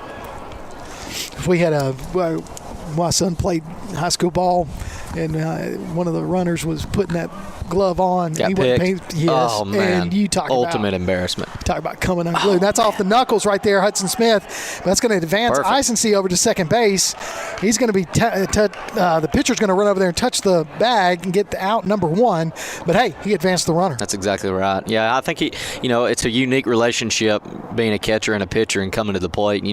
I think you see the field a little bit different when you got guys running the bases, and I think Hudson recognizes that, especially in that last 2 innings ago when he had that line drive, even though it was a double play. I mean, he was trying to barrel the ball up, and he did. But same thing right there. He knew he had to move a guy around, and he did.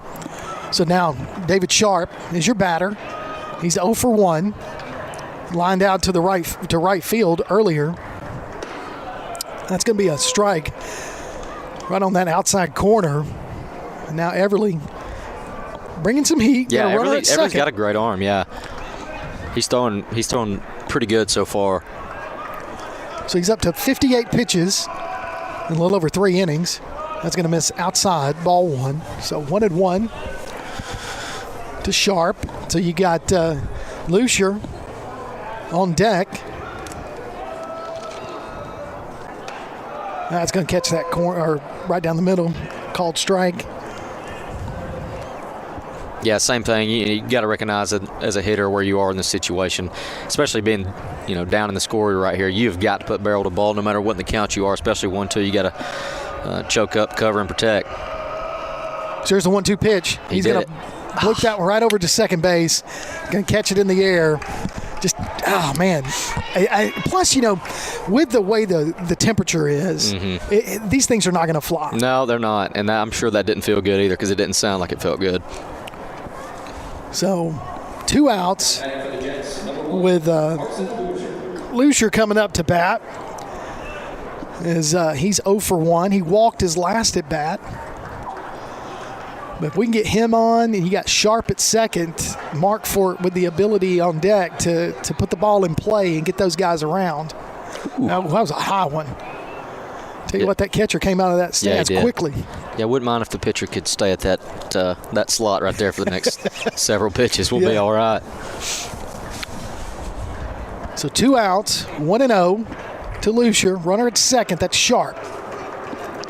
down 4 runs. He's going to lay down the bunt. Look at this. He's going to have it.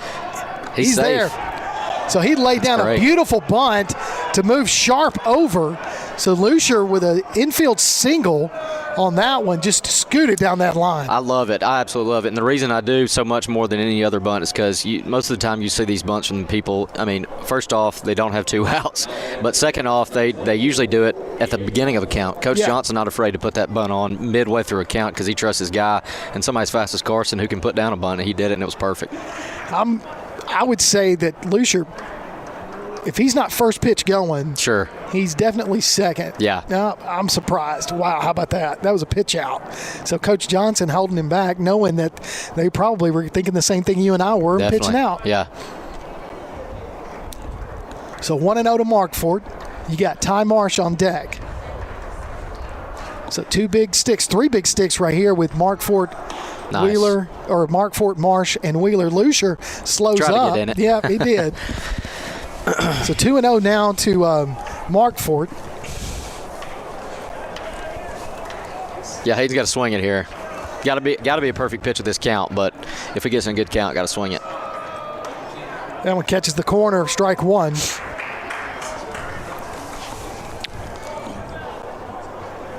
So 2-1 to Markford. Hayden's got a beautiful, beautiful view down that third base line if he can get it right over that third baseman's head. Yeah, he sure does. Misses outside, ball 3. So 3-1 now. Hey, picky pitch right here. Absolutely. You know, it's up to you. If it's there, go at it. Yeah, high school setting, it's almost impossible to let a ball go on 3-1. Yeah. Catches that corner, called strike. So full. Count goes full with 2 outs and 2 on. We need this right here with Marsh on deck. Yeah, 3-2-2. We should see everybody moving right here. Hopefully we can see Carson crossing home plate. Foul ball, staying alive. Yeah, we need to run this guy's pitches up for sure. He's had a good 4 innings through the ball game so far. So right here, this will be his 70th pitch coming up on a 3-2 count to Markford. Yeah, Carson almost to third base already. Yeah, he is. There's a line drive out towards left field. Is it gonna drop? No, and the left fielder gets underneath it and makes the catch. Tell you again, that cold weather, I think, held that one up a little too much. So not able to get anybody on the board. Leave 2 more stranded. We've played 4. When we come back, at the top of the 5th, you're listening to James Clemens Baseball on PAS Plus. Local sports are brought to you in part by Limestone County Commission Chairman Colin Daly. Visit the County Commission page at limestonecounty-al.gov to keep up with what's going on in the county and find out what ranks us in the top 5% in the state. You can also call Colin at 256-233-6400 or on his cell phone at 256-800-4544. Now on a platform near you, the only year-round weekly podcast covering the Huntsville Havoc, the Wreakin' Havoc podcast. News, interviews, and more. Dropping every Thursday, we'll just reek of the Huntsville Havoc. Check us out on Facebook, Twitter, and Instagram, and listen, follow, and subscribe on your favorite platform via the PAS Plus app and online at wreakinhavoc.com. Welcome back to PAS Plus broadcast of James Clemens Baseball. As Kirk Pierce, Brock Carter, Tim Lambert, right over here at Toyota Field, home of the Rocket City Trash Pandas. The score, Sparkman 5, James Clemens 1, going into the top of the 5th inning. And just something we just talked about in the break. I mean, it's just everything's literally falling. Yeah.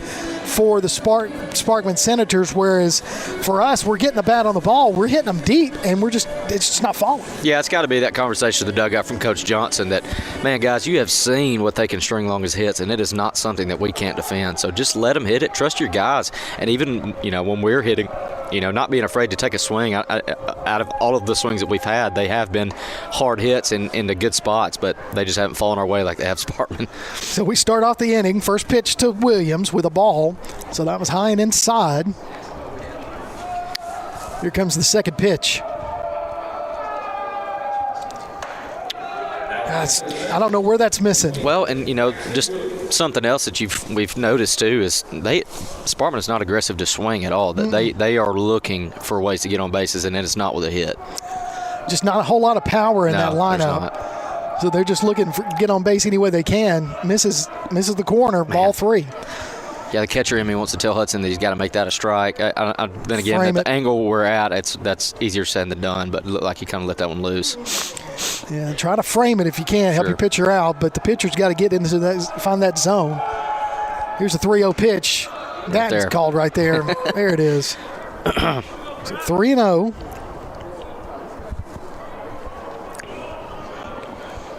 Yeah, we may see the first big swing from Sparkman right here with 3-1. Man, they don't want to. Yeah. God, I'll be honest with you, I think I would have swung. That might be why I'm in the booth today and not playing still. So. Because you'd have hacked at it. I'd swing at it. Looked good to me. So now Wyatt Shears steps up to the batter's box. He's been up to the plate twice, and he's walked twice. So that is the running theme. So here we go. Runner at first for Sparkman. Nobody out. Pitch out. Ball 1. I'm at the point where I just would rather just go ahead and quit worrying about the guy on the bag and let's just get the outs because, I mean, I don't know. That's just my thought right here. Well, there's a line drive there. We see one's going to split it, and it does. As Mark Ford gets on that angle, holds that runner up, makes sure he gets over there. That's the way you get on him. That was textbook angle right there. Just able to cut that line drive off, keep that guy to a single. Yeah, but that is truly the first big and only hit that we've seen from Sparkman today. So take that as note and take it with a grain of salt, but I think I'd have that in mind. So Shears is going to come out and he's going to have a courtesy runner. I think Shears. Is it Shears that's gotten the poke away hits? Yeah, no. Everly is the pitcher that's gotten the poke away. Shears with the first big hit. Sure, yeah. And he is the catcher. Okay. So, yeah.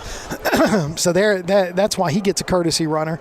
And now they're going to have a courtesy runner. We're going to courtesy run the courtesy runner there. It's like, what are we doing? Changed our mind last minute. So with nobody out and Amari Jabbar up to bat, he's walked and he reached on a ground ball error. So one of our errors helped him. One of our 2 errors got him on base. So runners at first and second with nobody out and Jabbar up to bat. Votrbeck is the pitcher. Came in for relief as Jabbar squares to bunt and misses that one. Yeah, and I think Sparkman has subtly hinted to us. Not only do they have an arsenal of pinch runners ready to go, but they're certainly about to stay aggressive on the base path. They're not going to let up here anytime soon. Put that pressure. That keeps some of these younger pitchers guessing too. Sure. Change up, catches it, strike, beautiful pitch. Votrbeck, you could see that one kind of. I said change up, it is a breaking ball because it had a little bit of an angle to it. But definitely an off-speed pitch, and he was not swinging. I don't think we'll see a swing. So 0-2, as you see. I saw Smith stand up on that one, so he's looking to try to get him to Jabbar to swing and maybe get somebody jumping off that bag, trying to get a steal. So 1-2 the count now to Jabbar. Runner at second, runner at first. Man. High misses, ball 2. Yeah, if he wants to throw that, he's got to get on top of it. I get it in this count that he was in, but it's looking like as this has progressed in his pitches that his all-speed he has not laid much trust on. So it's got to be his release point. Sure. And maybe he's releasing that a little bit too early. I'm trying to watch from here now. That one gets down in the dirt. I think Jabbar thought that was going to hit him. Yeah. So 3-2 now. After started 0-2, so 3 straight balls. For some reason, we've gotten away from the fastball. Yeah. And I just assume getting the fastball, see if we can get a double play here. I would hope that we see it here. Pitching from the stretch. Here's the. We did. Yep, we sure did. He check swinged and fouled that one. So 3-2. 3-2, no outs, guys. First and second, and pressure on the Jets right here, but I mean, he was in this situation 30 minutes ago and he got out of it with ease, so I mean he's got to go back to that mentality too. Throws it to second, throws it out to the outfield. And now got a runner at second and runner at third, so that's why they've got these pinch runners in there. Yep. Want them to make that mistake, and we did. Yeah, no outs, first and second. That one kind of throws me off. I think, if it's one of those things where it's a timing thing, like when you pick over to first base and you're trying to throw off the guy that's at the plate, but in that situation, that's tough. Can't have that. So 3-2, going to put him on base, and now it's going to be a pass ball. Runner's going to score. So now we go 6-1, your score. Yeah, the guy that just got walked, if he really wanted to, he could be standing on first right now because I don't think anybody was watching, and he elegantly walked that way. So yeah, he wasn't paying a bit of attention. No, he wasn't. So now runners on the corners with nobody out. It's kind of been a running theme again as we get base runners on and they haven't earned it. Yeah, we've seen first and third no outs here on defense for us quite a bit several tonight. times today. Yeah. So here we go. They've got a pinch runner or another batter. Who's going to be number 20. Kelton Sivley is your batter now for Sparkman. Throw over to first base. Runner gets back safely. Yeah, that one will make you kind of groan right there, and afraid that in the last few picks that we've had, the ball's been thrown away. So be an extra kill over here if we are going to pick. Throws it over again. Ooh, wow. That one was much closer. Did you see Wheeler snap that glove on him? I tell you, man, he might have felt that one in his ribs. That runner did because when he snapped that out there. So Sibley waiting on the first pitch to him. All right, trying to get him to see if we can get that runner at first, staying off that bag too much. All right, here we go. Here's the first pitch. He's stealing. They're throwing it. Nice. Ramirez throws it. Or Eisenseed, yeah. All right, so the runner stole second. We threw it down. Eisenseed comes up, cuts it off, hoping that runner at third was going to take off home, and he didn't. He committed to going home, and I think at first that he was expecting that play wasn't going to come his way, and he got really aggressive on a secondary, and I don't think either one of them, Ty included, were ready to put the tag on him at third. So 0-1 the count to Sivley. High ball misses. So 1-1. Yeah, we've got to go back to all of our attention being on these hitters. They have not shown anything that should intimidate us defensively. So 5-1 or 6-1 your score. That one's low and in the dirt. So again, some of these off-speed pitches, I get it. They must know something we don't know. But, yeah. But none of Sparkman's not going up there to swing. No, they're not. And I don't think that of any of the pitches that they've got a hold of or swung at have been all-speed pitches. No. So that's a foul ball. I think that might be out. Wheeler comes over there, and you saw Votrbeck hollering at Hayden over here at the plate, but Wheeler's calling him off. Thank goodness. Well, that's a big out right there, and especially in the situation we are with runners on base. I mean, you can take what you can get, and keeps going back to what we were saying about Sparkman hitting, man. I mean, if they aren't going to string along together their own hits and we just give them an opportunity to hit, and we need to seize on that opportunity. So Shocknick comes up. He popped out to shortstop his last at-bat, walked his first at-bat. So here we go. Runners at second and third, one out. Yeah, I think there were, well, maybe not. I was going to say, I think we were waiting on Jesse to get in for a infield in here, but they're playing back. Corners are in. Yeah. So foul ball. I just throw those fastballs. Wouldn't stay away from it. I would keep right there just like he was. So think about it, the way he's swinging. I mean, he's not aggressive at the plate, and if you can catch him on the outside corner, he's going to roll that one to Marsh. Yeah. And then Marsh is either going to hold him up at first or third or get the out. Yeah, and with that last swing he had on that foul ball, that plane that he has, either he's going to roll over nowhere past the infield or it's going to pop up to somebody in the infield. Yeah. So that ball misses one, so 1-1 goes the count to Shocknick. Runners at second and third. Here's the pitch. And he's going to roll that one to Wheeler at first. Wheeler's going to fire it home, and the runner's going to score. The ump got in the way, and the runner did score, but the ump, I don't know what I believe we just saw a hip check. I think we did see a hip check. I think they got tied up the very last second, and they ended up running right into each other. So he is safe. The young man that got hip checked is not happy about it. No, but he thinks that guy came for him. So he did score. So 2 outs as Sparkman increases their lead to 7-1, and that was a nice little RBI sacrifice there, even though it probably wasn't as intentional as they would have wanted. Certainly wasn't. You want to say you take what you can get in that point, but with down this many runs, I know it's pretty tough. So Petsia is going to hit this one over to Icency. And Wheeler kind of got in front of Icency, and that was really Icency's ball. Wheeler took himself way off, and that scores another run. Yeah, really in no situation should the first baseman find himself that far off unless it is that slow of a roll or maybe even a squeeze to where a second baseman's got to be covering. But, yeah, you're exactly right. And it's natural to go for a ball that's going at that speed. But yeah. So a little bit of miscommunication there between the first and second baseman. Wheeler and Icency scores another run, so 8-1 now, Sparkman. And Vocherbeck throws that one in the dirt, and that runner's going to advance over to second base. Deep breath here, deep breath by Will. I think that you've quite literally just seen 4 straight baseballs never get past the infield lip, and that's what you're seeing as far as their hits are going.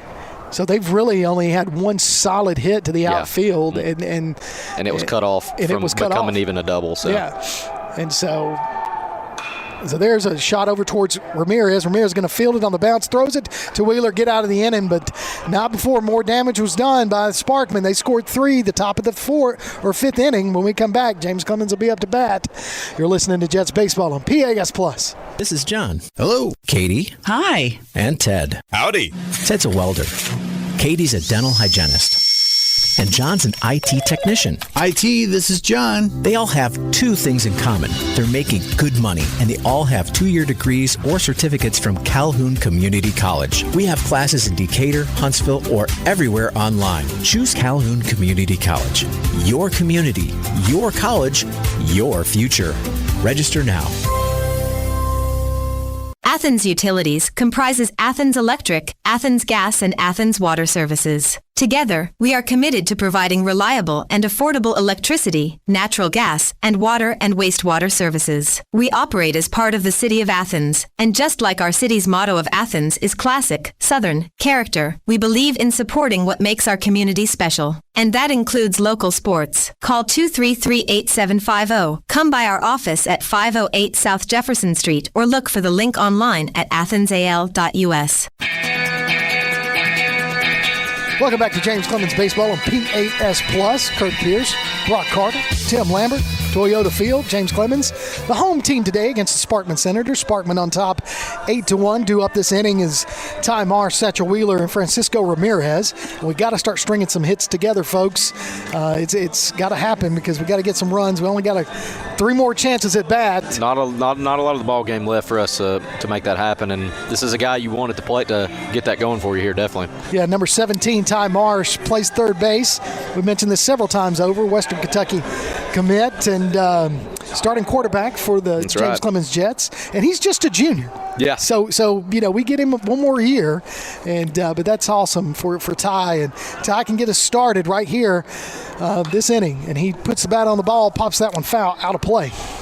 Yeah, great all-around athlete. You just love to. That's a guy that you want on your team, and he can, like you said. I mean, he's a multi-sport athlete, and there's a reason that he's a Western Kentucky baseball commit because that's not a pushover program by all means. It's not. That is a very strong Division I program, and he's going to be a part of it because of how good of a player he is. So here's the 0-1 pitch from Everly, and he's going to hit a shot.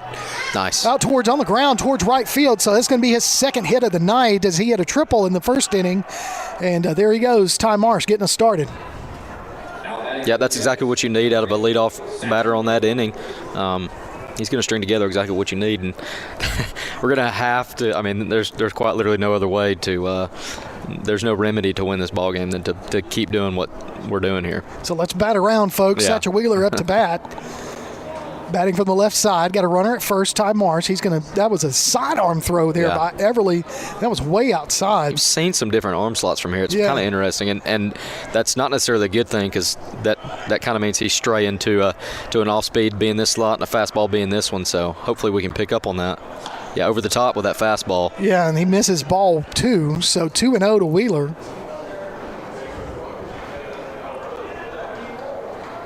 Nobody. Oh, well, they got a pitcher out in kind of left center now in the bullpen there for the visiting team. The Sparkman Senators 3-0 now to Wheeler. That's the 75th pitch of the game for Everly.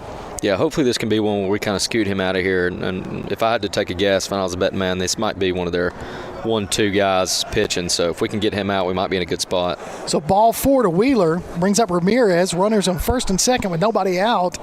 And that's huge there for James Clemens to get the first 2 batters on base. Great spot here. I mean, we know that we can out-hit this team by a lot, and we really haven't put the defense to work much. We got to find a way to get this going, and Francisco has every opportunity to be that RBI guy right here. So kind of got the catcher going out to the mound to have a talk with Everly. While he does that, I'm going to tell you, we got the Jets All-In campaign. It's been set up to help the various athletic programs at James Clemens. All you got to do for more information is go to jcathletics.net, and you can learn how you can donate to James Clemens Athletics. And I tell you, they have, I don't know if you've been with James Clemens lately, but man, they got a jet out there in the front yard. Me and Coach Kimbrough were talking of just how nice of a facilities of a school that place, man. It's unbelievable. And it, these kids have earned it, and they deserve to have something like this. And I'm glad that we had the opportunity to give kids like this. There's a lot of schools, even in local areas like this, that will never have that opportunity to have such nice things. So that's awesome. So Francisco Ramirez saw 1-0 pitch. Now he's getting ready for the second pitch to him. As he got runners at first and second. He's going to look at called strike. So 1-1 now to Ramirez. Yeah, that fastball had a little bit more English on it than we've seen. Yeah, a little juice. Yeah. James Clemens wearing the jet blue jerseys. I don't know if you know this about me, but that's my favorite color. I'm right behind you, friend. Jet blue with the navy trim. Ramirez looks at a high ball. So 2-1 now to Cisco, the shortstop. Yeah, that's what we were talking about in the game too. Is we might be impartial, but the James Clemens, the colors, we think that they have the best color scheme in at least all of North Alabama. And some might argue the state. You won't get an argument from me on that neither. One. Look at that Great shot job. right there in between the shortstop and the third baseman. That's going to bring Ty Marsh around third. Right, left fielder's going to come up throwing, but he's not going to be in time, and he touches the base. Great job. So we got a run in, and that's going to move Wheeler over to second for a stand-up double by Francisco Ramirez. Coming in when we needed him, he did exactly, those first 3 batters did exactly what we needed. Yeah, Kirk, that was exactly what we were talking about. And him being that RBI guy, and he came in, he knew it was a big hitter, big spot. Cisco knows that he's not a guy he's not looking for a ball that's going to outrun any of the outfielders, but he's looking for a way to get on base, move guys around. He's a team player. So no outs, bottom of the 5th. James Clemens puts another run on the board, 8-2 your score. Ben Graves is your batter, the designated hitter. Looks at a called strike 1. Now he struck out swinging his last at bat, got hit by a pitch earlier. So 0-1 now to Graves with runners at second and third, both of them in scoring position with the speed that they have. Popped up foul. You going to redeem yourself? I thought that was my opportunity right there. I thought you were going to get a chance to redeem yourself. Yeah, close. But that one didn't make it to you. It went a little too high. So now, 0-2 now to Graves. Ooh, that misses that outside corner. Had a little cheese on that one. Yeah, he's like I said, I think he's putting a little English more on these last few fastballs he had. Either that or he might know that he's not going to be lasting very much longer. He's going to try to give everything he can. So 1-2 now, the count to Graves. Here's the pitch. He's going to pop that one out there to shortstop. Shortstop is going to field it. He's going to score a run, and that's what he needed to do. Ramirez is going to stay at second, so Graves does his job, hits it deep enough so that Wheeler can get in. Yeah, anything we can do to trim down that lead from where it was, we're going to take it, and I think we're doing an excellent job here. Moving guys around, great heads-up play by the Cisco. He knows that run is not detrimental to him getting to third base. That's when you're going to trust the next guy to move you around. So Eisense is your batter. He's 1 for 1. He walked his first at bat, single to right field. last time he was up. So now Everly taking a long look at Isensee, and he does so with authority as he throws the first pitch called strike. Yeah, Jesse got to be thinking to himself that he has the same opportunity to do what Cisco did. And being a right-handed hitter here, I'd take advantage of the gap you got in between shortstop and third base. So Isensee hits it towards the gap, and it's going to take a roll. He's going to run towards second base. He better get on his horse. Cutoff man's got it. Ramirez is going to score. So, again, chipping away at that lead, 8-3. Now your score. So a double there by Isensee. Yeah, just like you said, that's a perfect analogy. Chipping away. They got to continue to do this. Hey, there's still one out. We're seeing the pressure come on to this kid pitching. He's had a great outing, but we're kind of seeing the after effects of what it's like to actually string together good, genuine hits, good RBI hits. So need to keep the foot on the gas. So Hayden Smith, 0 for 2 for the freshman, comes in for his third at-bat of the evening. So this will be, usually by the time you see a pitcher 3 times, you've kind of got him in. You definitely should. And he's still trying to redeem himself from that line drive double play he had right back to this guy. Yeah, he did. So that one's high, right above the letters for ball 1. Still got a pop in that glove, though, from Everly. Definitely. Absolutely. He is not letting off. So Isensee trying to get a decent little lead at second base with 1 out, and then that shortstop goes back. That one's low. Oh, nice little frame there by the catcher. Yeah. Called strike. Yeah, you'd like to see that strike kind of fall the jet blue way, too. Just a little bit. 8-4 your score. James Clemens cutting the lead in half. Getting 3 runs this inning. That's huge. That's going to be a called strike. I could see that one once it left his hand. Just that little velocity. Yeah. Yeah, the catcher in Hudson right here knows he's got to choke up. He's got to cover the plate. He's got to put bat to ball or find a way on base here. Nice little blooper right between short and third. That'd be perfect. As Hayden asks for a timeout, does receive, or Hudson asks for a timeout, does receive it, steps out. You got a Hayden Mark for it. You got a Hudson Smith. Yeah. You're doing better than I am. Check swing. Nope, that one goes by. So 2-2.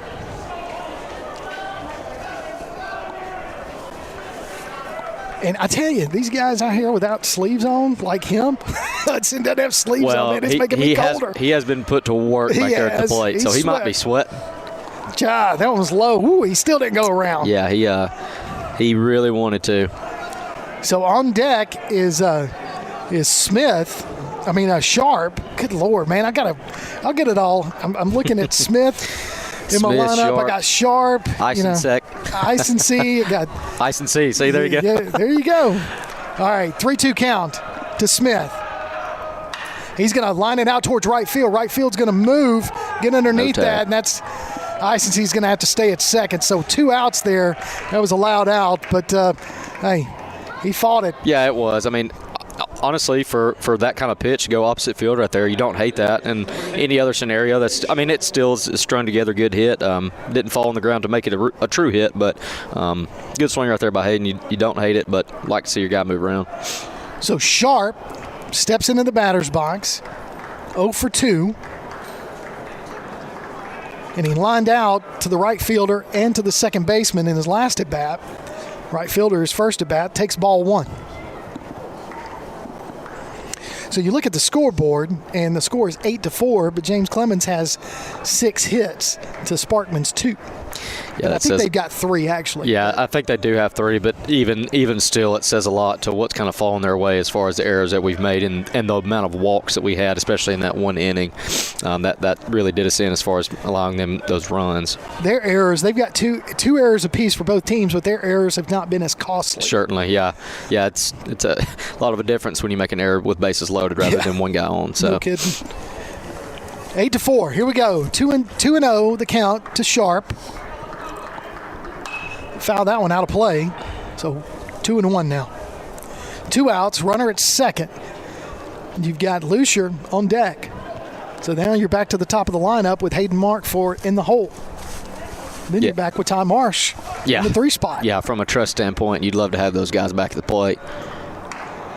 Sharp leans out of the way of that one. So count goes to 3-1. Yeah, I think that one fell our way right there. I think it did too. Sharp's locked in. You can see him. Yeah, he is. He ain't even taking his eyes off the pitcher here. He's wanting to hit. He is. Feels like he's due here. He's going to pop that one out of play. Closer and closer, man. They better be careful. So I'll redeem myself.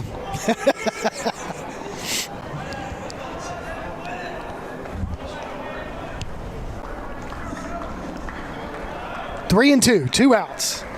Bottom of the fifth, able to string out 3 runs this inning. Still need 4 more to tie the ball game. Foul ball.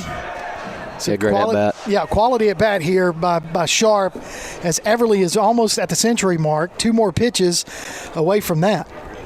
Yeah, tough to say that we'd see him coming in back in the next inning. So we need to string him out as long as we can. So here's the payoff pitch from Everly, 3-2. Foul ball.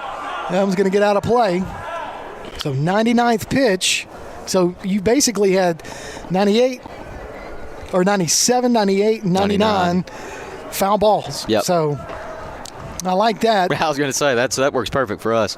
So if the 100th pitch could be the base hit that scores Icency, that would be, I'm calling it. I'm calling it, Tim.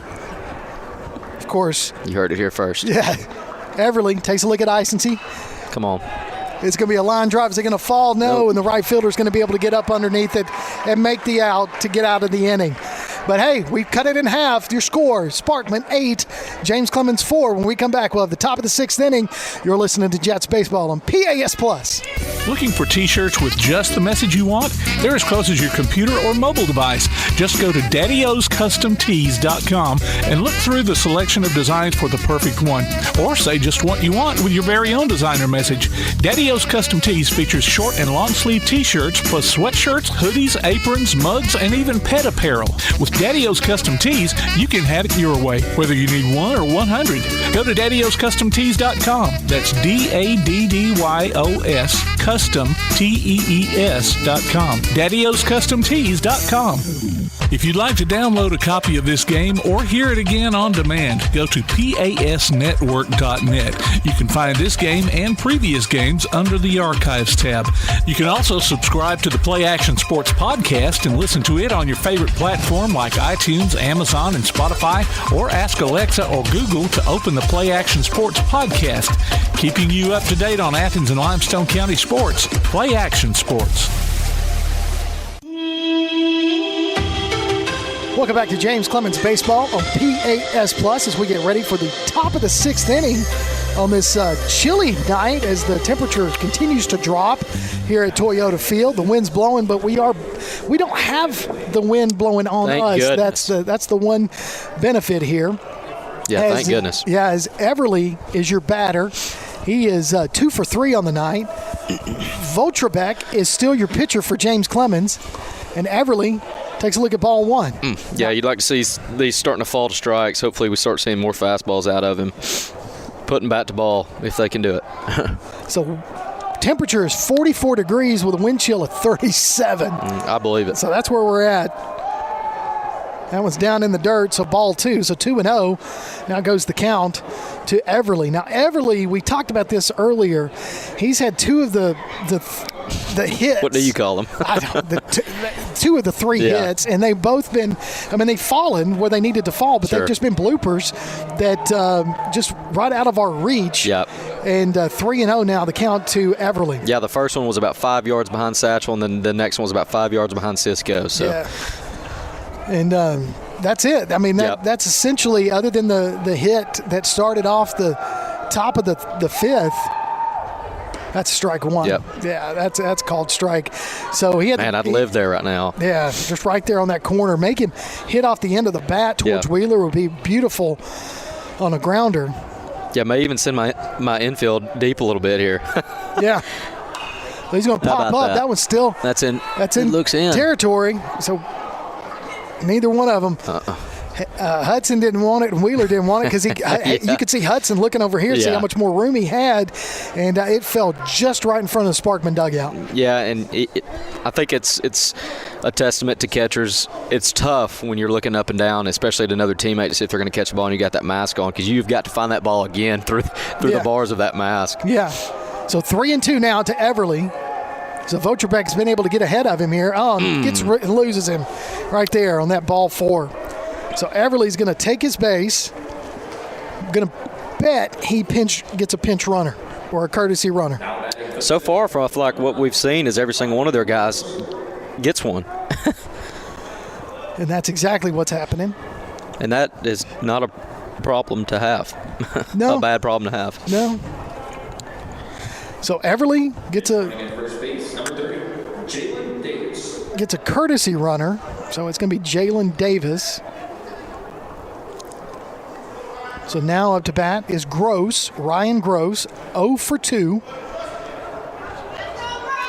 So I'd love to see him hit into a double play here. Yeah, couldn't agree more. As man, that's some speed right there, stealing second. It was, and it doesn't help that you had an off-speed pitch in the dirt, too, so really no chance there. So Davis took that first pitch, stole the base, and he was moving. Yeah, I'd like to see Sparkman's season ending stats with stolen bases because it's probably a little bit higher than your average high school baseball team. I would think so. And courtesy runners. Sure, yeah. Low and outside, ball 2. So 2-0 now to Gross. I think Gross's parents are close by. I'd certainly agree with that. I thought about that a few innings ago. So Votrbeck getting ready for his 57th pitch. That misses, ball 3, so 3-0 now. Yeah, you don't want to say abandon the off-speed or whatever his curveball slider may be here, but it just hasn't really fallen for him. I'm really in any inning that I can remember, over and over to the point to where you're using it so much. No, I agree. 3-0, he's looking. Called strike. Yeah, we've seen that these guys, they want to walk, and you can't blame them from a baseball standpoint, getting on base, but I think that's where you make it a readjustment to throw strikes with your fastball. So 3-1 pitch. Perfect. Line drive. Now that one falls for a base hit. Runner's going to round third as Lucier has a hard time handling that. No, he's going to stay at third. Wait, what are we doing? So Hudson. Wow. Oh, my goodness, folks. So, wow. So he still didn't run. Yeah, no. He still didn't run. He had 2 opportunities to do it. So it's kind of set it up. Lucier had a hard time handling that one, got it in on that line drive base hit by Gross. And Coach Johnson definitely coming out. And then they threw it home, and it was pretty wide left. It was. And you had Votrbeck and Hayden both looking at it as it rolled. I mean, Hudson. looking at it as it rolled towards the James Clemens dugout, and the runner at third, like you said, had 2 opportunities to score. Yeah. So that's going to do it for Votrbeck, as we're going to get another relief pitcher here for James Clemens, and we'll get that for you here in just a moment. 8-4 your score. Top of the 6th. Got runners at second and third with nobody out. You're listening to James Clemens Baseball on PAS Plus. North Alabama Gas District has provided safe, reliable, and economical natural gas service to Madison and surrounding areas of Limestone County for over 40 years. However, accidents and leaks do sometimes occur. If you smell odors similar to rotten eggs or notice other possible signs of a gas leak, such as a fire or explosion, a blowing or hissing sound, or blowing dust or bubbling water, leave the area immediately, avoid ignition sources, warn others, and from a safe location, contact us immediately at 256-772-0227. And remember to call 811 before you dig. North Alabama Gas District, we take safety seriously. We are the NFHS. That stands for the National Federation of State High School Associations. But really, what we stand for, together with the AHSAA, are the 138,000 high school sports students in Alabama. And so we stand. We stand for the runners, soccer, and basketball players. We stand for their coaches, administrators, and officials. We stand for the swimmers, football players, and wrestlers. We stand for the golfers, softball, and volleyball players. We stand as the national leader and advocate for high school athletics and all who participate in them and make them possible. because it is our purpose to ensure that high school students get to play, perform, and compete together. To learn more about who we are and what we stand for, visit nfhs.org.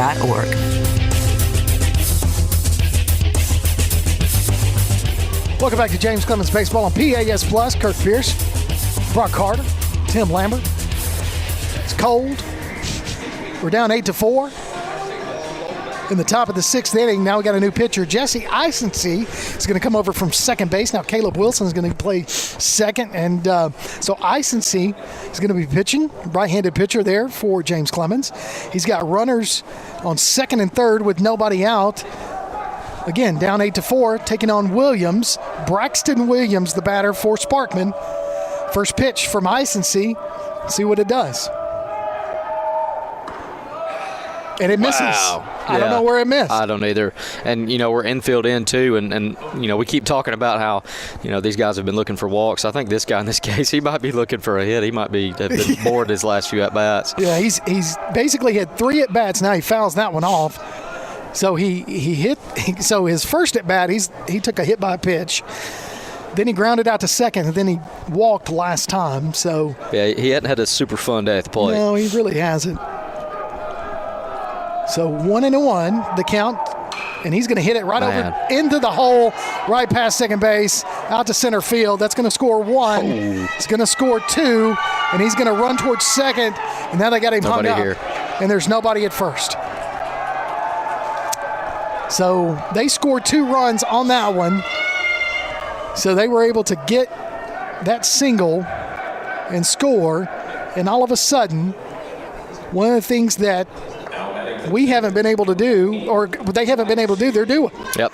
And that's scoring off a hit. Scoring off of real deal hits and not your less than typical bloopers, as we call it. And this is exactly what we were talking about, that they were going to have to do to string along to actually beat this James Clemens team, because we know that they can actually hit significantly better, as we've shown through 5 innings. So that's a hot shot over to Ty Marsh. Ty Marsh going to field it, throw it off his back leg, gets Wilson over there going to second base, gets Braxton Williams. I'm sorry, Wilson was able to cover that, so we get 1 out. So good job there by Ty Marsh. Yeah, Ty made a great play. We keep talking about his athleticism. He shows it there. Caleb made a good play too. Kind of had to become a first baseman in that situation, when you got that close of a double play, or not becoming a double play. He does a great job, and we got the lead guy, and we'll stick with the one that we got. So 1 out, and now we got a courtesy runner, and it's the courtesy runner that got hip checked by the ump at home plate. He may be sick and tired of running. I tell you, that's he hasn't been in the field, and he has not been at bat, but he is the runner. He is their designated runner. So 1 out, 10-4 is your score, and he gets a big lead at first as Jabbar looks at ball 1. Yeah, we're seeing signs here from the third base coach. I just, with this lead that they got right here, from a player standpoint, I don't really foresee them the value in this guy on first base stealing. So Eisensee throws over to first. The runner gets back safely. So 1 out. Oh, stand corrected. He's taken off. Got him. Ooh, yep, and he's out. He is out on that slide. Beautiful throw from Hudson to Wilson, and Wilson just, all he had to do was lay the glove there on the guy's back. Perfect. No, Hudson made a perfect throw right there. Keep talking about how good this kid is as a freshman, and he's got a good little career ahead of him. I'm excited to see him play. And by the way, he didn't throw out somebody that was slow. He threw out a pitch runner who specifically comes in because he's fast. So breaking ball there by Eisensee, misses ball 3. So 3-0 now the count to Jabbar, who's 0 for 1 with a walk as well. So he's going to hit a blooper out towards right field, and that's going to just fall as Markford's going to come up and field it, throw it into second base. So another base hit there, and that's all of a sudden. They're back. Hey, these balls are starting to go about 10 more yards farther than they have been since the first inning. So you've got Ty Agon back into bat for Sparkman. So he's back in there. 0 for 2 on the day, and he's going to hit one to tie Marsh. Marsh is going to come up, fire it over to first. Wheeler's going to get it, out number 3. But more damage done by the Sparkman Senators as they get 2 runs in this inning to increase their lead by 6. 10-4 your score. We come back with the bottom of the 6th inning. James Clemens will be up to bat. You're listening to Jets Baseball on PAS Plus. One of the worst feelings you can have is that of being stranded. Well, BT's Towing, Tire, and Truck Repair makes that a thing of the past with 24/7 towing services and roadside assistance in the northern Alabama and southern Tennessee areas. But that's not all. They also offer truck and trailer repair, mobile welding, brake service and repair, new and used tires, and other major and minor repairs. Their name says it all. BT's Towing, Tire, and Truck Repair. For 24/7 response, call 497-8234. That's 497-8234. BT's Towing, Tire, and Truck Repair. Local sports are brought to you in part by Limestone County Commission Chairman Colin Daly. Visit the County Commission page at limestonecounty-al.gov to keep up with what's going on in the county and find out what ranks us in the top 5% in the state. You can also call Colin at 256-233-6400 or on his cell phone at 256-800-4544.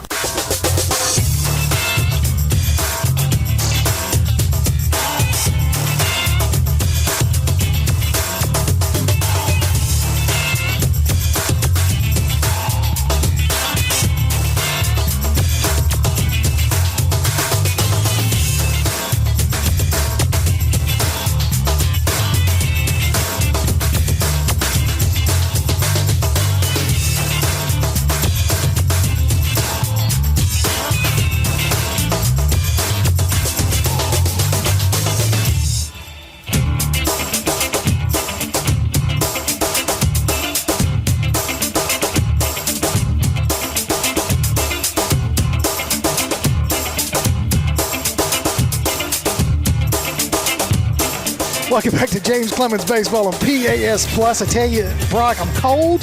Trying to go with extra gear here. You're layering up here, man. I tell you, man, and I had a hard time getting it on. Yeah. And my hands are shaking. You had to earn getting that extra layer on. That's why I was telling Kirk in the break, before we even got started, I went to the truck and threw my hunting bibs on because I knew it'd get cold quick and you don't have a whole lot to change when you're in the booth. Man, I tell you, you ain't kidding, dude. It is. So now we got a new pitcher in there for Sparkman, and it's Zollinger, number 12. So you kind of watched him during the break right there, and you said the velocity's there for him as well. Yeah, it's about the same. It's kind of hard to tell, especially in a warm-up. Some guys like to sandbag through their warm-up, so you never know. But, yeah, velocity hasn't really changed as far as that fastball goes. So we'll get to see if his off-speed is any different and can make a change in the game. But really, we would like to see this guy start throwing some balls, getting us on base. So Carson Lucier is going to lead us off. 1, 2, 3, here we go. So you got Lucier, Mark Fort, and Marsh due up this inning. And first pitch to Lucier misses, ball 1. Little sidearm delivery, misses, ball 2. It's a constant with Sparkman baseball. They're going to have guys out of the bullpen that can throw it pretty good year in and year out. So 2-0 pitch to Lucier. Misses, ball 3. So here we go. I like where this one's headed. Absolutely. I think Carson is too. He's ready to get on base. He's ready to score for his team. So Lucier looking at a 3-0 pitch. I can promise you this. Mr. Obvious. Oh, he foul tipped it. Hit it right off the top of his bat. I tell you, when it's not going, I tell you, man, the game is just not going our way. No. That's all right. We can get 6 runs. We know how to do that. We still got another inning and a half, or this half, and see it. So here we go. There you go. Well, God, you almost didn't get it down again. Yeah, we've seen technically 5 straight balls right there, so I'm going to assume we're going to get the take sign again from Coach Johnson or Coach Orr here. So here we go. Mark Fort steps up to bat. He's 0 for 3 on the day. Now he struck out looking his first at bat. The last 2, he's put the bat on the ball. He was able to reach on an error his second at bat, but he lined out to the left fielder because that left fielder was playing it perfectly. Yeah, he's had some solid hits here. We're having somebody stuck out on the bullpen fence, maybe a teammate prank here, but he's had some solid hits throughout the game, and he knows too that he can put something together I think it's a confidence booster when you have somebody like Carson ahead of you on the base that you know for a fact if you can put the ball in place somewhere, even if it's a sacrifice for yourself, he's going to get around that base. So taking the first pitch, called strike. So now we're ready. So Zollinger throws a first pitch strike to Markford.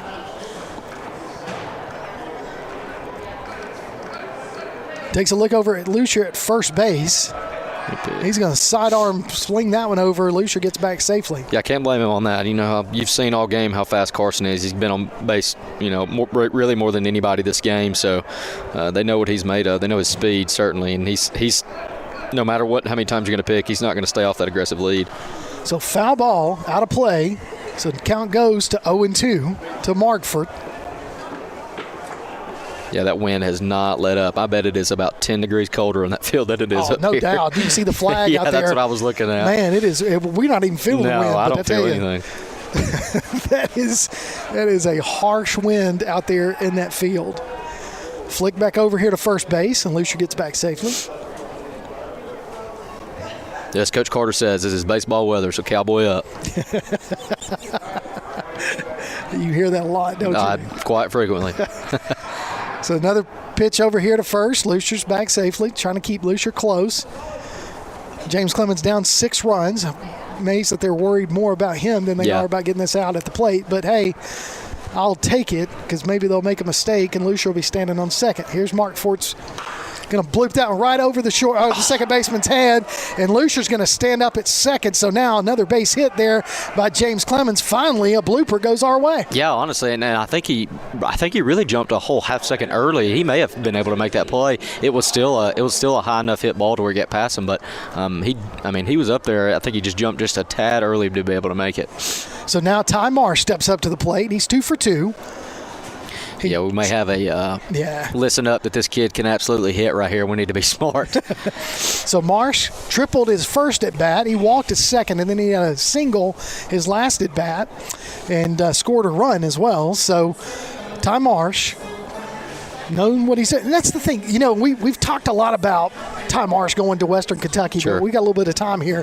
The one thing that is consistent with Coach Johnson's ball clubs is a lot of these kids are going to have a chance. If they come out here and they do the work, they're going to have a chance to play second-level ball. Absolutely. Next level. And you've got Davenport going to go to Auburn. You've got several of them that's going to go to Snead State, play some Marion. I believe Carson going to Marion. Is that correct? I think so, yeah. And then I think Cisco is going he's going to – he needs to go somewhere, man. He earns it, man. He is going someplace. Yeah. I cannot remember off the top of my head. Yeah. But so you've got all of these players that if they put in the work, Coach Johnson knows what he's doing. Definitely. And he'll get them there. You see that. Yeah. And so that's just that's one thing about this club that has impressed me since I've been watching these baseball players play these past few years. So, all right, Ty Marsh up to bat. Got 2 runners on, nobody out. Going to foul that one out of play. Yeah, Ty, he's – the hits that he's strung together this whole game have been impressive regardless, but now he's in a situation where he is going to try to do absolutely everything he can to put his team up by any point. So right now you got Lucier. All you got to do is put that one just over into the grass, and you have a chance to get a run there from him because he is definitely in scoring position. Mark Fort is not a slouch on the base path either. That one's in the dirt. That hits Marsh. So now base is loaded with Satchel Wheeler up to the plate. Perfect scenario for Satchel here. This is what we've been kind of reiterating the whole game. We've been getting in these situations multiple different times. We just haven't really found our way out of it, except for really one long inning. And here's another example of what you can do with guys in these positions. So I'd love to see Satchel Wheeler clear the bases. Man, here. That'd be awesome. That'd be awesome. Find a gap right here. Find a gap, put one over the wall. How about you put it over somewhere Polaris or Conditioned Air Solutions over there? I'll take that. What if we go opposite field, Lexus of Huntsville? Oh, that'd be even better. Hit the bullpen. Strike one called to Wheeler. So that's big league with the way that wind's blowing, though.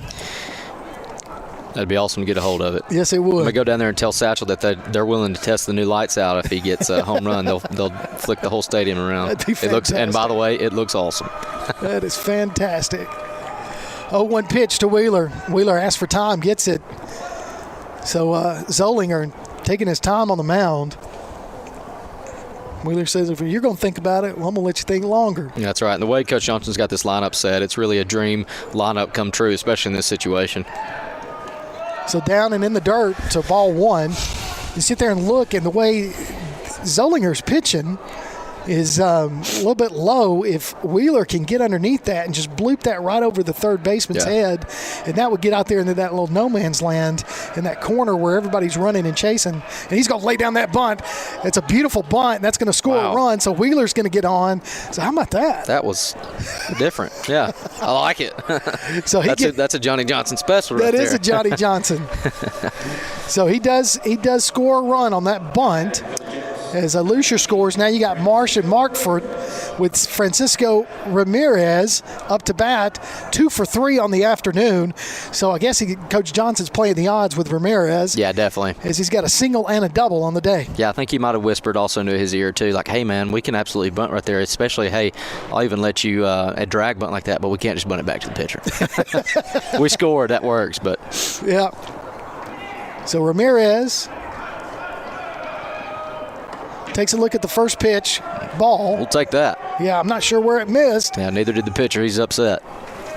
So, but hey, I will say this. That has been a consistent ball for both teams all night. Completely agree, yeah. Which can be quite the contrary in high school games. Yep. So look at that. Hot shot over to shortstop. Shortstop's got to come up firing. Takes him off the bag. Nice. He missed the bag. He missed the bag. He missed the bag. Coach Johnson telling him, get back on the bag. Yeah, he's saying step on the daggone bag right now. So Ramirez with a single, scoring a run. So that was going to be a tough play anyway for the shortstop to make the throw. So finally 10-6, and he did. He straight missed that bag all the way. Yeah. Coach Johnson gets him on there, and he was not walking back. Yeah, he was walking back. Wish I could have just been a fly right over there buzzing around and hear what Coach Johnson was saying. So now runners on the corners with one out, and now you've got Graves up to bat. No, check that. You've got Wilson batting now for Graves. Now batting for the Jets. So Wilson coming in. So Caleb Wilson going to be the batter. Yeah, usually in this situation we've seen our guy on first steal try to get in a run down here. Sparkman does not look like they're playing in that. They look like they're sticking to the a third base priority here. Yeah. So you got Marsh at third. So Wilson looks at a called strike.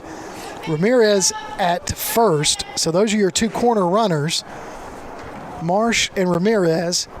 Nobody on second. Hopefully we can get Ramirez over there on second, get out of this force here with Wilson. Little off-speed pitch misses, ball one. So 1-1 now to Caleb Wilson. Yes. 10-6 your score.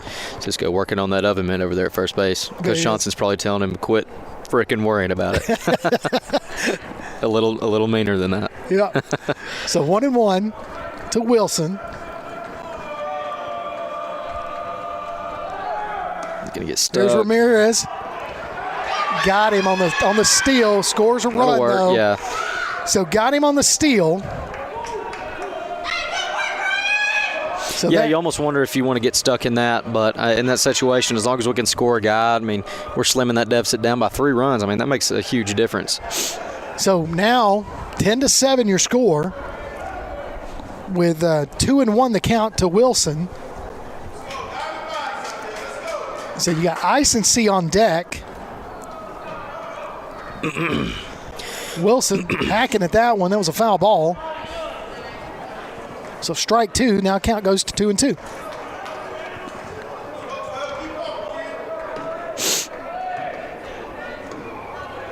Yeah, Caleb's coming in an odd spot right here. He's probably been nice and chilled out in the dugout, so he's got to come out here and string together a hit. So that's a pop-up. It might be trouble. Yeah, it could be. First baseman's over there, makes the catch. So out number 3, but James Clemens able to get 3 more on the board. So we really need to hold them this inning. 10-7 your score. When we come back, at the top of the 7th inning, you're listening to James Clemens Baseball on PAS+. Athens Utilities comprises Athens Electric, Athens Gas, and Athens Water Services. Together, we are committed to providing reliable and affordable electricity, natural gas, and water and wastewater services. We operate as part of the City of Athens, and just like our city's motto of Athens is classic, Southern, character, we believe in supporting what makes our community special. And that includes local sports. Call 233-8750. Come by our office at 508 South Jefferson Street or look for the link online at athensal.us. Applebee's Tailgate Talk wants to recognize our local athletes, and you can help. Go to tailgatetalk.net throughout the school year to vote for the Applebee's Neighborhood Athlete of the Week. The winner receives a Tailgate Talk t-shirt from that shirt printing place. Submit your own nominations for future polls, too. While you're there, check out the Tailgate Talk archives and see what you might have missed. That's the Applebee's Neighborhood Athlete of the Week. Cast your vote today from Applebee's Neighborhood Grill and Tailgate Talk. Welcome to James Clemens Baseball right here on PAS Plus. Getting ready for the top of the 7th inning against James Clemens taking on the Sparkman Senators. Sparkman with a 3-run lead going into this final inning. If we can't roll out 3 runs in the final bottom part of it, got to hold them here and then get 3 more runs in the bottom just to play an extra inning, or at least I'd like to get 4 and get out of here. Yeah, I cannot agree with you more, and I'm sure that every single person on this field and dugout are thinking the same thing. Jesse got to come in here and really he's got to shove it. I mean, he's back here at the top of the lineup, gonna have to show why he's trusted to come here in this late in the game and get some strikes. So Shockneck, the leadoff batter, Pensia and Aquan are going to be your batters for Sparkman to get us started on the top of the 7th inning. Sparkman with that 3-run lead, as we mentioned, 10-7. Icency is your pitcher. Throws a little juice there, like that chatter. It's called strike. I would live there. So 0-1 from Icency. Icency pitching from the stretch. Nice. Inside. Didn't break like we wanted it to. No. Ball 1. No, it goes back to what you were saying. Those truly have been consistent balls, so can't hate it. So line drive out to right field. Mark Ford getting on the horse. Gets underneath it. Out number 1. And that started at first to look like another one of those Sparkman getaway hits right there. It just kind of stayed up enough. So now you've got Pensia stepping into the batter's box. He's 1 for 2 on the afternoon. Now we're into the evening. Let them hit. Let them put it in play. And he does. He swings on that one. Almost came out of his helmet. Yeah, I don't think he was ready for the amount of English that Jesse had on that ball either. That was definitely some off-speed junk right there. So here comes the next pitch. A little fastball. Misses. Man. Yeah, I don't think Hudson got crossed up or anything by all means, but I don't think the ball ended up where he thought it was going to, so he didn't really have time to frame it at that point. So 1-1 the count to Pensia. Swing and a miss. Strike 2. So this is the kind of inning we've been waiting for. I think we asked him for this one about 6 innings ago, didn't we? No kidding. At least these first 2 batters. With a 1-2 pitch, Cal, right here. Now, I don't want to get ahead of ourselves, but it's looking good so far. Here we go. That one's down and in the dirt, so 2-2. All right, maybe we jinxed it. Let's back off of that. I don't hate that pitch, especially considering he's whiffed himself on the last 2 prior to that, too. So Pensia with 1 out. Nice. That's a strike. Oh, man, he didn't call it. So that count goes to full, so 3-2. But, again, I'm kind of watching Hudson's glove, and it's not moving much. It's really not. I think it's just easier said than done for us up here with this angle. Wow. A little check swing. Come on, Ty. Ty's got to come up firing, and he does. Gets him on the out. Oh, I tell you, almost a step. If he had a little bit more speed, then he would outrun that one because Ty, he was check swing and hit that off the end of the bat. Yeah, well, it's a good thing that Satchel's out there, not me, because I would have pulled myself about 5 yards off the bag trying to make that catch. Well, he's got both of us by about a foot. Yeah, that was a great play by Ty. Great play by Satchel as well. All right, so Trey Egwan is your batter, and he's going to hit it right back to Icency. Icency uses that glove for a 1, All 2, right. 3 innings. So, folks, we're coming in to the bottom of the 7th. When we come back, James Clemens will be up to bat. You're listening to Jets Baseball on PAS Plus. This is John. Hello. Katie. Hi. And Ted. Howdy. Ted's a welder. Katie's a dental hygienist. And John's an IT technician. IT, this is John. They all have two things in common. They're making good money, and they all have 2-year degrees or certificates from Calhoun Community College. We have classes in Decatur, Huntsville, or everywhere online. Choose Calhoun Community College. Your community, your college, your future. Register now. Looking for t-shirts with just the message you want? They're as close as your computer or mobile device. Just go to daddyoscustomtees.com and look through the selection of designs for the perfect one. Or say just what you want with your very own designer message. Daddy O's Custom Tees features short and long sleeve t-shirts plus sweatshirts, hoodies, aprons, mugs, and even pet apparel. With Daddy O's Custom Tees, you can have it your way, whether you need 1 or 100. Go to daddyoscustomtees.com. That's DADDYOS Custom TEES.com. DaddyOsCustomTees.com. Welcome back to James Clemens Baseball on PAS Plus as we head into the bottom of the 7th inning. James Clemens down 3 runs. And Brock, I tell you, we've got Icency, Smith, and Sharp. So 7, 8, 9. If any of them can get on the bag, then we're back at the top of our order, which is where we want. But we've got to get 4 runs here to get out of this because it's cold. Yeah, and there's a reason Coach Johnson has these guys in the lineup, man. I mean, this is a good James Clemens baseball team, and they play in a pretty rough area as far as opponents go, and there's a reason that he has these guys in this lineup. So you got to trust these guys. Really, I'd like to see James Clemens' dugout be a little bit more rah-rah than they usually are. I think they might be cold, Kurt. Yeah, I think so too. We haven't really heard them being as vocal as they usually are. This is a time you'd like to see them step up and see some guys be some leaders here. String together something, man. String together these Sparkman hits, as we've been calling them, and whatever it takes. So you've got R.J. Freeholtz is going to be the new pitcher for Sparkman. Seeing her watching him, he's got a little bit of a sidearm delivery as well.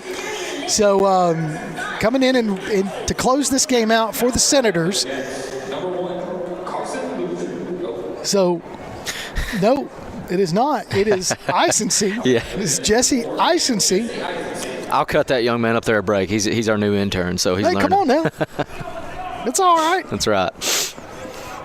Ain't nothing wrong with that. Everybody's got to make their bones somehow. That's right. I know he's nervous too. Nah, he's doing fine. Yeah, he's doing a good job. You can tell him I'm listening to him. Make sure I know how to pronounce some of these names. I've been doing the same thing too. I feel bad for him. So Icency up to bat, bottom of the 7th inning. Nobody on, no outs. First pitch to him, high, misses, ball 1. Yeah, this is in a situation like this is sometimes where most coaches will hint at the take till we get a strike. If we're down by this much this late, so we may see a lot of takes here. So that one's going to try to frame it, misses. So 2-0. Everybody's hauling the blue now, but he's been consistent. Yeah, people. he has. We're down. So look at that line drive Sparkman out toward hit. left field as Icency's going to let that one stay. Yeah, I'd stay at first there. So that double is doesn't matter here. Yeah, that was exactly what we were hoping to happen. We've been watching that left field line, and Icency finally goes that way and gets it out there to left field. So a single to get us started. Would have liked about 100 more feet added to that ball. Maybe even strung that out to close to a triple, especially as shallow and as far right as this guy's been playing. But they're playing pretty straight up now. So now you got Hudson Smith. Pitch out over towards Icency. He gets back safely. Hudson Smith, the freshman, the catcher. Takes a look at ball 1. Yeah, Hudson, big opportunity to prove himself here. I mean, he's like we keep talking about, he's going to play in this big lineup, this important lineup. He's got a good opportunity to put a bat to ball and, show his team why he deserves to be a freshman catcher catching in 7A baseball. You don't see that a lot. You don't. Second pitch to him, low in the dirt, ball 2. In the ones that I've seen, it has been guys with very long baseball careers. So catcher's going to go out to the mound and have a talk with Freeholtz. So, that's 2-0, throwing 2 straight balls to the freshman. So make sure you tune in to Play Action Sports Update 3 times each weekday for school, youth, and amateur sports news from the Limestone County area on 1080 AM WKAC. The Hump says that's enough. Come on, guys. It's cold. He's even got the old school tuxedo. He does. Umpire jacket on. He's cold, so. You know what she's missing? Is that big old foam pad. Yeah, where he's got to hold it. You got to hold it right up into there. Yeah. Now, if he'd have had that and the jacket, and he's been pretty consistent on calls, he goes down as umpire of the week here in North Alabama. So 2-0 called strike right there. So that meeting at the mound made a difference. So now 2-1 to Hudson Smith. Yeah, go ahead. I was just going to say, I think the difference here may just be that, the catcher is, he understands it. James Clemens being down by this, they're going to take till they get a strike. So throw a strike here. So nice little blooper out towards, going to split it, going to put Ice-N-C at second as he had to get in there because he had to make sure that was going to fall. Yeah. And it does. So Hudson Smith with a single. So now we got runners at first and second. Now we're going to have a pinch runner or a courtesy runner for Hudson.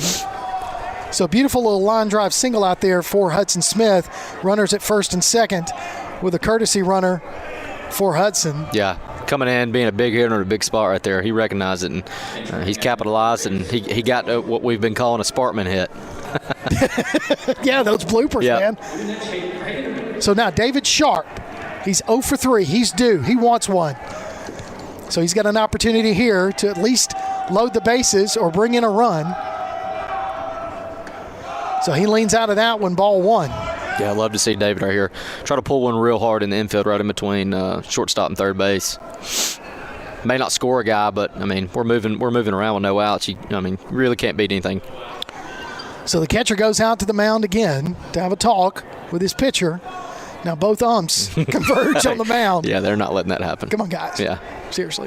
How many more? Back-to-back meetings with just you two. We can't have that. Yeah. So 1-0. 10-7 your score. Sparkman on top. James Clemens with an opportunity here. We've left some runners on base a few times tonight. So Smith, he's hacking towards right field. Right fielder comes running up, makes the catch. Everybody stays. So Sharp, that's all right. Sharp tried to do his job. Unfortunately, stayed hanging in the air just a little too long. Still runners on first and second. Now we're at the top of the lineup with Carson Lucier is your batter. He's 1 for 2. And he had a big single on a bunt. Yeah. Back to the pitcher. Yeah, it'd be really clutch for him to do that again. Maybe not in a bunt situation, but stringing together a hit for his team. So Lucier up to bat. Mark Fort on deck. Marsh in the hole. 1 out, 2 on.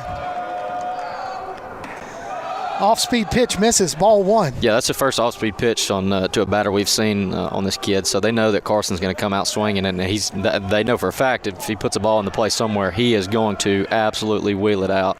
If you don't put enough velocity on it, he'll get on that early, and he'll put it down that left field line. Yeah. So he's going to drag bunt. It's going to go foul. So good idea. Yeah. And he was really, he had that bat still in his hand halfway down the line. Well, I think that shows you, too, how hard he runs. Even though he knew it was foul almost the second he hit it, he was already thinking about standing on first base. He'd already forgotten that he didn't need his bat anymore. So 1-1 to Lucier. 1 out, 2 on. Here we go. Here's the 1-1 pitch. That's going to miss. Ball 2. Yeah, Sparkman is not happy about that. And but I'm telling you. It is, yeah. He's consistent. That's it, yeah. And we're on the Sparkman side, folks, if you can't tell. Yeah, and they are giving him a hard time. Yeah. He is not giving anybody that pitch tonight. And if he does, it's messed up. Definitely. So that one catches the corner. So he says that one caught the corner. Yeah. There's a lot of movement by that catcher, though. Yeah, that's what kind of threw me off right there. I didn't think that he would call it a strike only because of how much movement the catcher was. He was already almost kind of ready to throw the ball back to the pitcher. Yeah. So 2-2. Maybe there's a makeup call in his mind. I don't know. So here's the 2-2 pitch. Nice. That one's low and in the dirt. So full count to Lucier. If if you put him on, you got one out and Mark Ford up to bat. Yeah, like I said, like to see the dugout get involved here. I mean, they got a good opportunity to be involved in this game just as much as Carson does. So here comes the payoff pitch from Freeholtz to Lucier. Nice. Misses, ball 4, take your base. So bases loaded for Hayden Markfort, who steps up 1 for 4 on the day. He singled on a line drive his last at bat. So kept us going when we got 3 runs in the bottom of the 6th. Yeah, we keep talking about how good he is about putting bat to ball, and I mean, look at what he's got here. This is one of those things that, you know, as you've gotten out of playing baseball, you envision this now, thinking about, man, what I would do to just have this opportunity one more time. So he's going to take a look at called strike 1, and that popped the glove. So Freeholtz bringing the juice. Yeah, he is. I mean, he's not a big kid at all by all means, and he's pulling down on this baseball. So here's the 0-1 pitch. Swing and a miss. So Freeholtz ahead in the count to Hayden Markfort. Ty Marsh on deck. And Satchel Wheeler in the hole. So this is what you want if you're Coach Johnson. Yeah. I mean, situation is there. That's nice. High. It was a giveaway, so ball 1. So we started the bottom of the 7th with the last 3 batters. Yeah. Finished 2 for 3 with that. Now we've got bases loaded after Lucier walked. 1 out. Markfort. Nice. Way to stay alive. Staying alive there with a foul tip. So 1 and 2, the count remains. Yeah, Hayden having another great at-bat here. I feel like we've seen him in his at-bats. He's having no more than 6 pitches in his at-bats, which is awesome. You'd like to see him get on base in those, but yeah, absolutely. So Markfort knew he was going to see an off-speed pitch, got him. That as far as, you know, balls that have been outside or away, that's about the farthest one out from being a ball or a strike that we've seen be called as a punch out tonight. So can't hate that. But you can't. And then when you got 2 strikes on you, you got to protect that play. In this situation, yeah. You know, got to go down hacking or foul that one off. If you're not going to be aggressive, somebody's going to capitalize on it, and both the umpire and the pitcher did. So yeah.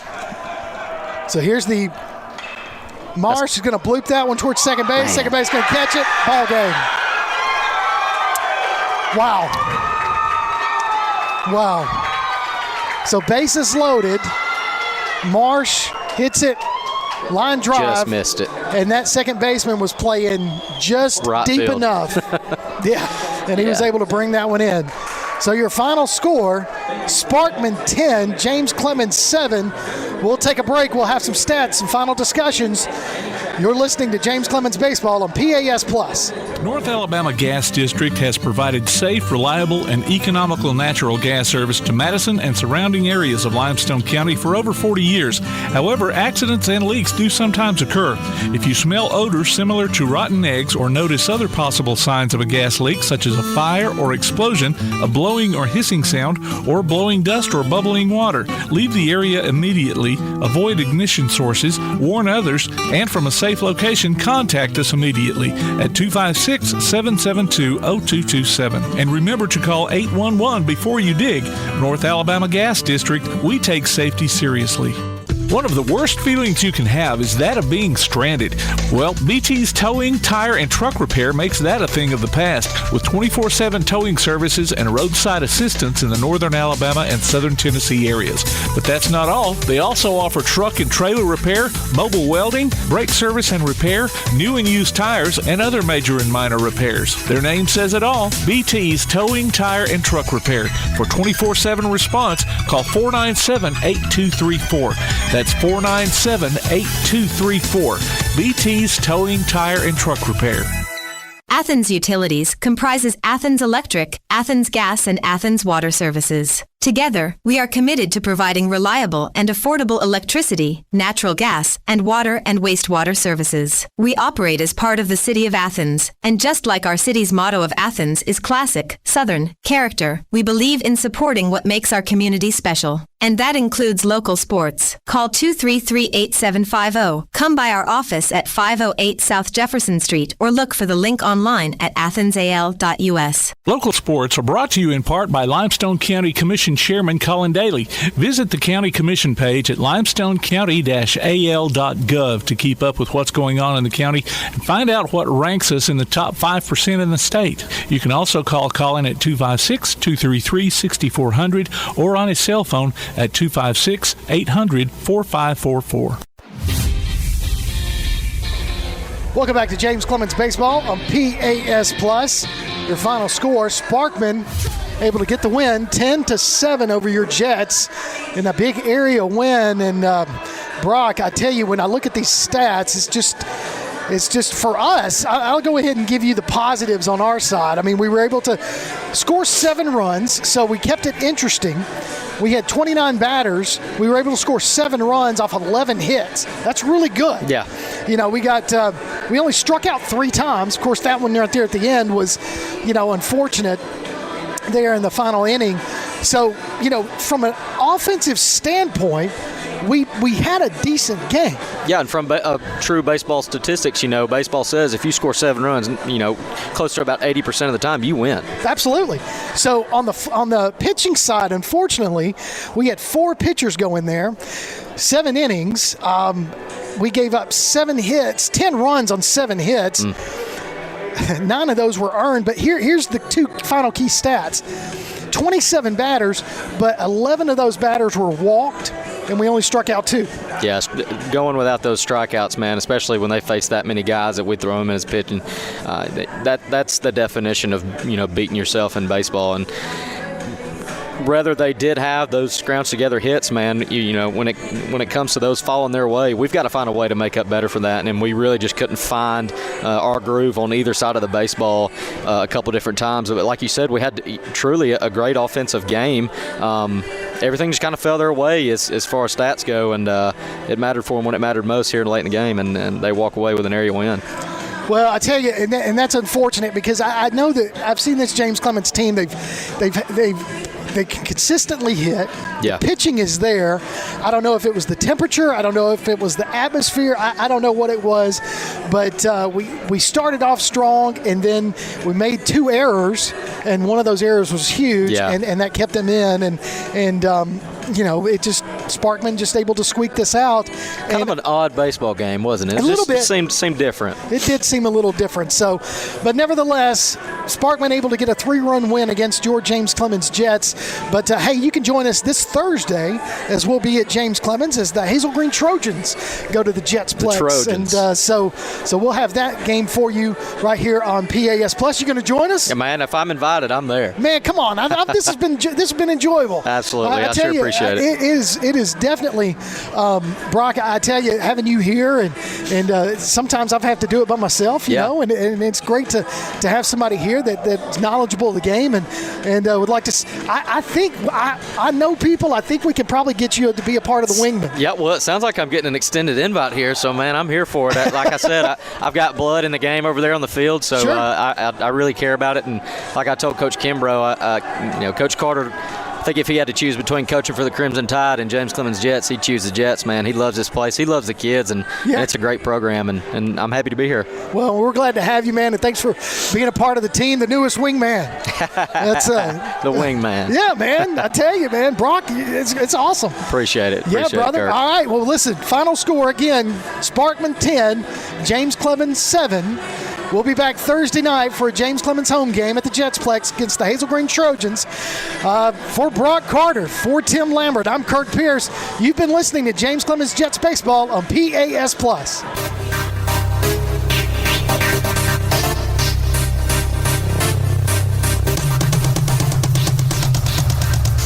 You've been listening to James Clemens High School Baseball on the Play Action Sports Network. If you'd like to download a copy of tonight's game, log on to pasnetwork.net. James Clemens Baseball is a production of Play Action Sports.